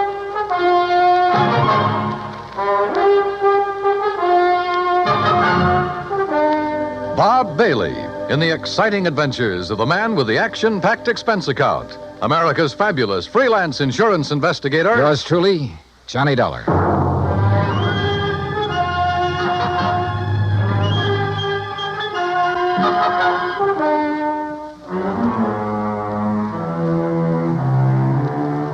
Expense account submitted by Special Investigator Johnny Dollar to Eastern Allied Casualty Insurance Company, 422 Spidal Building, Hartford, Connecticut. Following is an account of expenses incurred during my investigation of the Squared Circle matter. Expense account item 1, $1.10, cab from my apartment to the offices of Eastern Allied. When I got upstairs into his personal cubicle, I found Paul Kendrick pacing the floor. Sit down, Johnny. Have a drink if you want one. No, thanks. Hey, looks like you're the one who could use a drink. What are you worried about? Don't tell me you've been hitting the company till for big money to bet on the fights. Johnny, I'm worried about murder. Listen. I'm all ears. How long since you've seen Al Coronado fight? Oh, 6 months, a year, maybe. But before that, when he was working all the local arenas, you and I were present every time he put on the gloves. So? We knew him when he had reflexes quick enough to... Well, do you remember how he'd show off by picking a fly or mosquito out of the air, grabbing it between his fingers without even hurting it? Yeah, sure. He was no metal giant, not by a long shot, but he had the fastest eyes and hands I ever saw in a man. Right. But something has happened to him, something very wrong. And I think I know what it is. Listen. I'm listening. A few years ago, his manager, Ricky Malone, took out a $50,000 policy on him. Annuity. So what? A lot of managers take out policies on their boys. And then get him killed? Look, Al is fighting again tomorrow night in a small town outside of Joplin. Joplin? Missouri? A little place just across the state line. Johnny, I want you to be there. You mean as a sort of bodyguard? I want you to see the fight, that's all. See Al Coronado fight. Yeah, but this murder crap. I'm having a copy of the policy made, and you can pick it up at the Joplin post office. General delivery. Now, Paul... I know. I may be all wrong. This may only be a hunch, without a single legitimate reason for suspicion. That's why I took a whole week to think it over before calling you. That's why I want somebody who knows Al as well as you and I do to... Look, will you go down there and see him? Well, We'll pay the freight. Pad your expense account, anything you like. Oh, now that's an attractive But do offer. it, Johnny. Will you?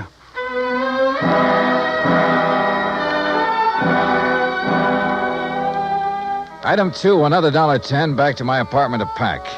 Item 3, $124 even. Plane fare and incidentals to Joplin. By your leave, Paul, the incidentals included a new sports shirt loud enough to startle the whole state of Arizona, an extra pack of razor blades, and a new toothbrush. Also, item 4, $3, flowers for the stewardess, who managed to find me an extra bottle of champagne. I arrived at Joplin shortly before noon, and after checking into a hotel, found that by some miracle, a copy of Al's policy was waiting for me at the post office. A quick glance at it brings up item 5, $4.25 phone call. What do you mean, holding out on you? I thought you said Ricky Malone took out the policy. He did, and pays all the premiums. But the beneficiary named is Frankie Fortina. Now, who's he? I don't know yet. Well, his address is in New York City. You better look him up, will you? I've been trying to. But the last time Fortina was at the address on the policy, it was a racetrack bookie joint. Oh, so that's why you're worried. That's one reason. Well, if you learn anything about him, let me know, will you? I'm staying at the Beverly Arms. Okay, Johnny. Johnny. Yeah? Call me again, will you? After the fight tonight. Sure.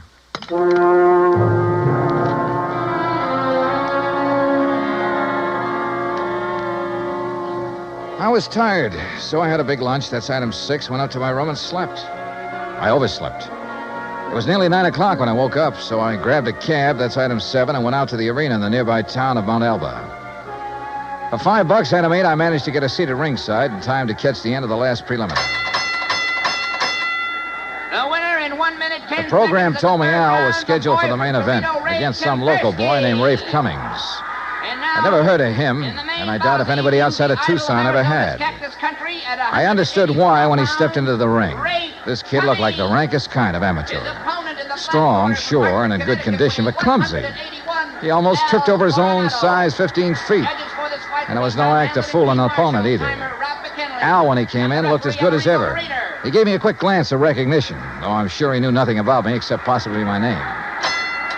At the opening bell, he came out fast. All the old speed and timing were there. Faint weave and flick out that light but punishing left. Same old pattern, same old... Oh, wait a minute. Those quick left jabs were only landing about 1 and 4. as though he touched Cummings only when the clumsy ox happened to walk into him. But because of his speed, Al took nothing but a few light ones on the body. He kept his face well out of reach.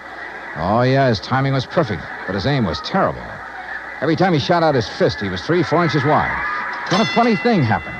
At the end of the round, when Al went back to his corner, and remember, Rafe had only tapped him a few times on the body. When he went back to his corner and started to sit down, he almost missed the stool. Would have if one of the seconds hadn't aimed it under him. Funny. The second round got underway the same as the first. Al was all speed, dodging, weaving, keeping his face out of the way. But again, he wasn't hitting his mark. And then it happened. He missed Cummings wide, then practically ran into his glove, catching it hard in the cheek, and down he went. Why, there wasn't enough steam behind Cummings' glove to hurt him. But Al took the count. He'd been hurt by that tap on the face. Then another thing. The second he was counted out, his handlers practically hauled him out of the ring and back to his dressing room. And believe me, Al looked terrible. His eyes had a strange, almost far-away look, as though that little smack had knocked his brains loose. My seat was on the far side of the ring, but I elbowed my way through the crowd and back to the row of dressing rooms in a hallway built onto one end of the building. Al Coronado. I told you on the way up the aisle, Doc. Huh? We don't need you. The boy's all right. Go on, Doc. Beat it. You hear me, Doc? Listen, this is Johnny Dollar. Huh? Old fan of Al's from Hartford. I want to see him. Some other time. No, now, right away. Come on, open up. I said some other time. Don't you understand? We're pulling out of this, Berg, and we ain't got time to stand around and talk. Now, look, buddy. Malone's the name. I'm Al's manager, see? And when I say get out, I mean vamoose. Al, are you okay, boy? This is Johnny Dollar. Oh, no, you don't. Brother, that's where you're wrong. Hey, Al. Good Lord, Al, what's the matter with you? Hello, Johnny. Hey, Al, look at me. No, I mean straight at me. Here. Al. I'm all right, Johnny. You're in bad shape. You should never have fought tonight. Oh, that's all right. Where are your seconds, your trainer? Ricky, he don't let nobody in after fight. Look, Al, can you get up off that table, stand up and walk? Oh, sure, Johnny. Then come on, I'm taking you out of here to no, a doctor. Johnny. Easy, Al. No, look behind Al, you, Rick. please, He's come on. up, he's got it. You bet I am, Dollar.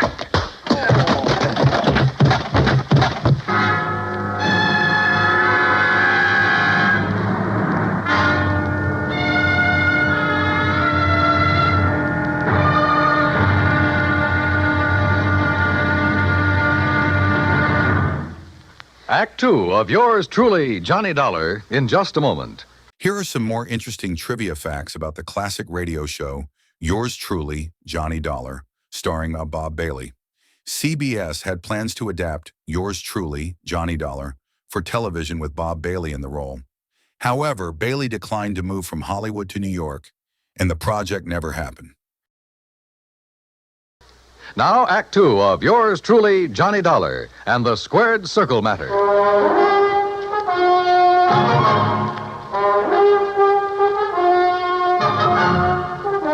When I came to, the dressing room was dark and quiet. After carefully falling off the table where they'd left me, I groped my way to the light switch, stumbling incidentally over the remains of the chair Ricky Malone had used on me. It was well after midnight, so I left by the dressing room window.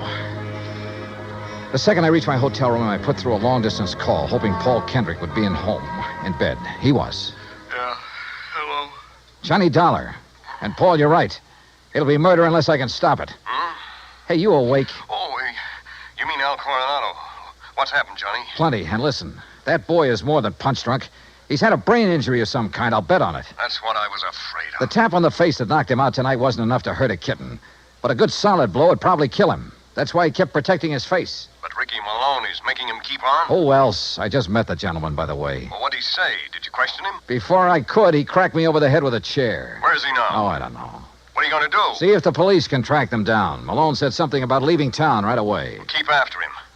Did you read that policy carefully? You kidding? I haven't had time. It's an annuity. That much I saw. Beginning in 3 or 4 years, it'll pay Al a nice little income for the rest of his life, if he survives. But the beneficiary named. Yes, Frankie Fortina, who gets the full face value of the policy if Al dies. Johnny. Yeah? I got a rundown on Fortina. You said he was a bookie at one time. That was the least of his crimes. He has a record as long as your arm. As I see it, he owns Al Coronado. Then you're probably thinking what I am. But Al hasn't been doing so well lately. He's taken a big drop in class. Isn't making the purses he used to. You know that? Yes. The ANBA keeps a complete record. So with this injury to his brain, the only way Fortina can clean up on him is by seeing him dead. That's right.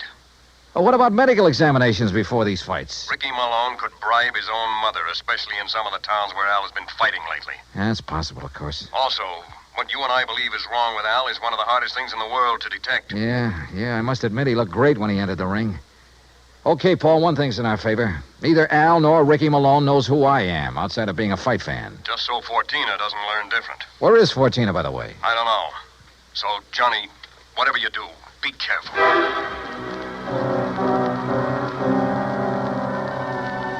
Expense account item 9, $370 for a couple of phone calls, some breakfast, and a taxi to police headquarters.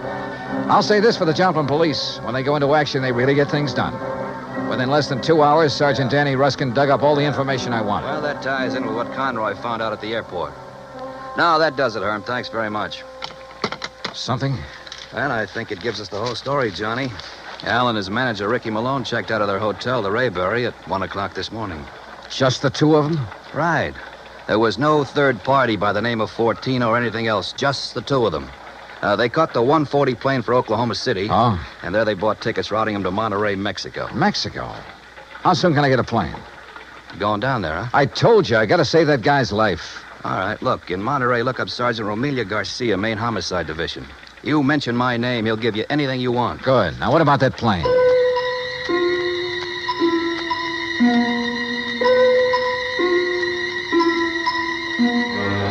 The deal on plane connections turned out to be bad.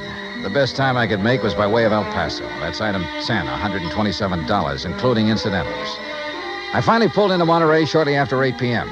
I parked my bag at the airport, taxied into town, item 11, and went straight to main headquarters of the Policia. Sergeant Romelio Garcia was off duty. He'd gone to the fights. Item 12, $4 American for a fast taxi ride to the Plaza del Fisticuffs, or whatever they call it. There, for item 13, $5, I had the sergeant paged over the PA system. After 2 or 3 minutes, a short, stocky, important-looking figure in police uniform strode up to the door. Senor Johnny Dollar? Yeah, that's right, Sergeant. How are you? You Americanos. Now, what is so important I must leave the excellent fights to talk with you, huh? The possible murder of an American fighter right here in your own ring. So what is that to be excited about? Something that happens all the time. It's because the Mexican fight is more better than the Americano fight. So if that is all it is bothering Incidentally, you... Sergeant Danny Ruskin of the Joplin Police. Sergeant Danny. Why do you not say so at the beginning? Well, you didn't give me much of a chance. How is it, my good friend, Sergeant Danny? Pues it's too long IFC here. Yeah, well, look... Excellent man, Sergeant Danny. When I have trouble with one of our Mexican nationals who escape across the border and go all the way to Missouri, Joplin, it's Sergeant Danny who... But you have a problem, huh? Yeah. A fighter named Al Coronado. Coronado. Oh, but of course, tomorrow night he is fighting here, and he will lose. Why do you say that? Come, look. Here on the, what you call, a billboard, a picture of the man he is to fight. So, El Toro Negro. That sounds more like the name of a bull than a... Holy...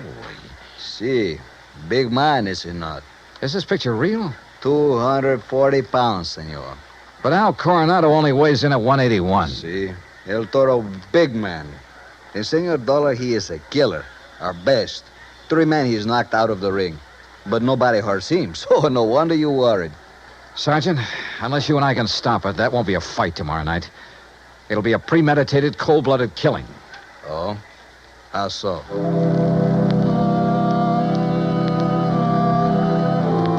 I showed Garcia my credentials, then told him what I knew and what I suspected. But until we have proof of this, senor, to start what you call an international situation, you are not now in your own country, you know.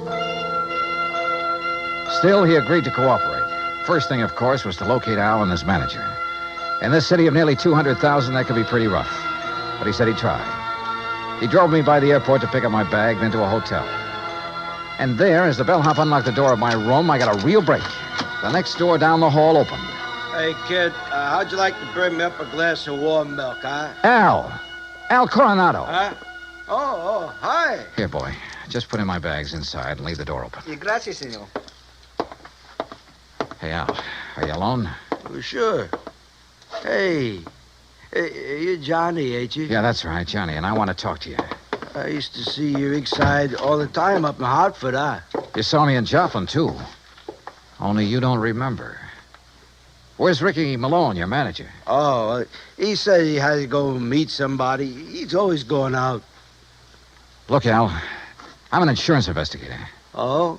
Oh, I got some insurance. Yeah. One more fight and somebody's going to collect it. Ah, no, Johnny, that's my retiring money. The only one who'll retire on it is Frankie Fortina. Hey, Frankie, he's my owner. You know him? Hey, who takes all the aspirin around here? Me. I get a lot of headaches all the time. And maybe that's why I ain't been hitting so good lately. Yeah. Here, catch this bottle. Hey, now... now look what you did. No, Al, you look what you did. You missed that bottle by 3 inches. For the same reason you haven't been hitting well, why you have these headaches. All right, I'll give it to you straight. You've had a brain injury, Al. One good wallop on that head will kill you. And that's just what Ricky and Fortina want. No. Ricky always says to keep my head protected, so you must be wrong. Am I? Well, Ricky's good to me. Why, you numbskull, he's trying to get you killed. Johnny, you're all wrong. You know the man you're up against tomorrow night? Well, I know his name. Well, he's the one scheduled to finish you off. Johnny, I don't believe that. Al, listen, you gotta believe it. Now, where's the telephone? Here. Who are you gonna call? Hello, this is an emergency. Get me Sergeant Romilio Garcia at Central Police Headquarters. Cops? That's right, Al, and a doctor. No, look, Ricky says to stay away from doctors. All they do is stop you from ever fighting again. And that would make you worth just $50,000 less to Frankie Sergeant Johnny Dollar, I found Al. Hotel room right next to mine, room 915. Bring a doctor, a brain specialist if you can, even if you have to drag him out of bed. Oh, look, we'll fight the international situation when we come to it. You get a doctor up here, you hear me? You hang up or I'll blow your head off. Well, Mr. Fortina, I believe. Frisk him, Ricky. Sure, boss. He's clean. Huh? I hate to shoot an unarmed man, Dollar, but if you make one phony move... So you know who I am, huh? Well, Ricky here may be stupid in some ways, but he had sense enough to call me from Joplin after you broke in on him there. Finding out what you're up to wasn't difficult. Finding out what you're up to wasn't very tough either, Fortina. But it's all over. Not for me, Dollar. That's where you're wrong. That phone call I made was to the police. I know, to Central Headquarters. That's over 3 miles from here. By the time your sergeant finds a doctor and gets here, you'll be dead. And I will be gone. Have you forgotten that you have a border to cross, Fortina? You think I'm stupid? Frankie Fortina has never been here. Has never been even in Mexico. Because my tourist card reads Charles Edward Smith. And since the next plane leaves for the States in about 20 minutes, Ricky... Yeah, boss? I think Mr. Dollar had better have an accident. Fall out of the window, perhaps. Oh, now, wait a minute, What? boss. I mean, well... Listen to me, Malone. I had 2 reasons for coming down here. To see if you were right about Dollar and to make sure of that fight tomorrow. You've been stalling with Al. You've taken too long. The heat is on up north. I need the dough. I told you, boss, that El Toro will do it tomorrow. Fellas, Shut up. And look, if you take care of Dollar, what about me? What? Maybe you can get back to the States, but me, with Dollar laying dead here, and if Al talks... Al won't talk. You won't either. Frankie. Dollar has given us a perfect setup. He came here to Al's room. You found him here. You had a fight. Dollar ends up in the street below. But what happens to me? Haven't then? I always taken care of you in the past when you were working for me? You know what will happen if you ever try to cross it. No. All right, listen, all right, Frankie. all right. I have contacts down here. I have plenty of them. I have lawyers, good ones. It's going to be self-defense, pure and simple. But what if Al talks? I told you before, Ricky. You've taken too long with him. Frankie, listen. While I hold this gun, you're going to take care of Al, too. The way you should have a long, long time ago in his fights. I don't understand. No, listen to me, Frankie. You listen. I can't You've been do in it. this whole thing just as deep as I have, and deeper. Because you're the one who's kept Al fighting. You've paid off all those phony medicos. You set him up for this El Toro tomorrow night. You'll do it, Ricky. No. Then I'll use the gun on all 3 of you. Frankie. You're out of your mind, Fortina. Am I? It'll still look like a fight between you and Ricky. Boss. Al just happened to get hit accidentally by the gun that will be found beside your body. Boss. Boss, I'll do it. You bet you will. I'll do anything you say if you'll just help me get out of it. Okay. Go ahead. Dollar is first. And, brother, if you think it's going to be It's easy... either the window or this gun, Dollar. So far as you're concerned, I don't care which. Go on, Ricky. Okay, Just remember, boss. your own life depends on it. You bet I... Play dirty, will you? The window, Ricky. The window, I said. Remember, it's your own life, Ricky.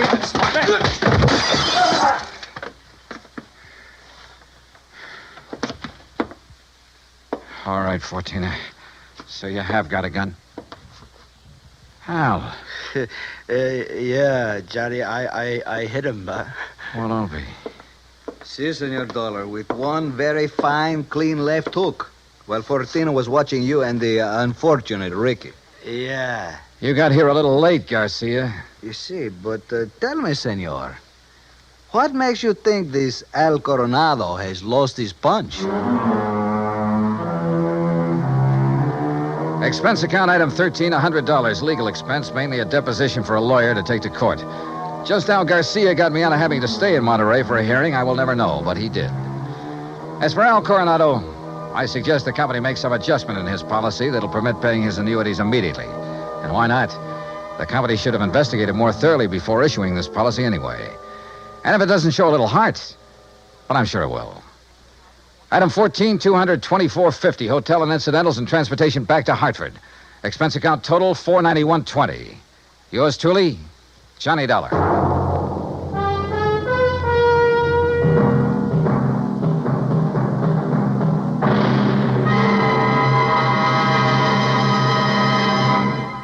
Now, here is our star to tell you about next week's story. Next week, a fast trip to the West Coast to an impossible case involving an impossible man. Join us, won't you? Yours truly, Johnny Dollar.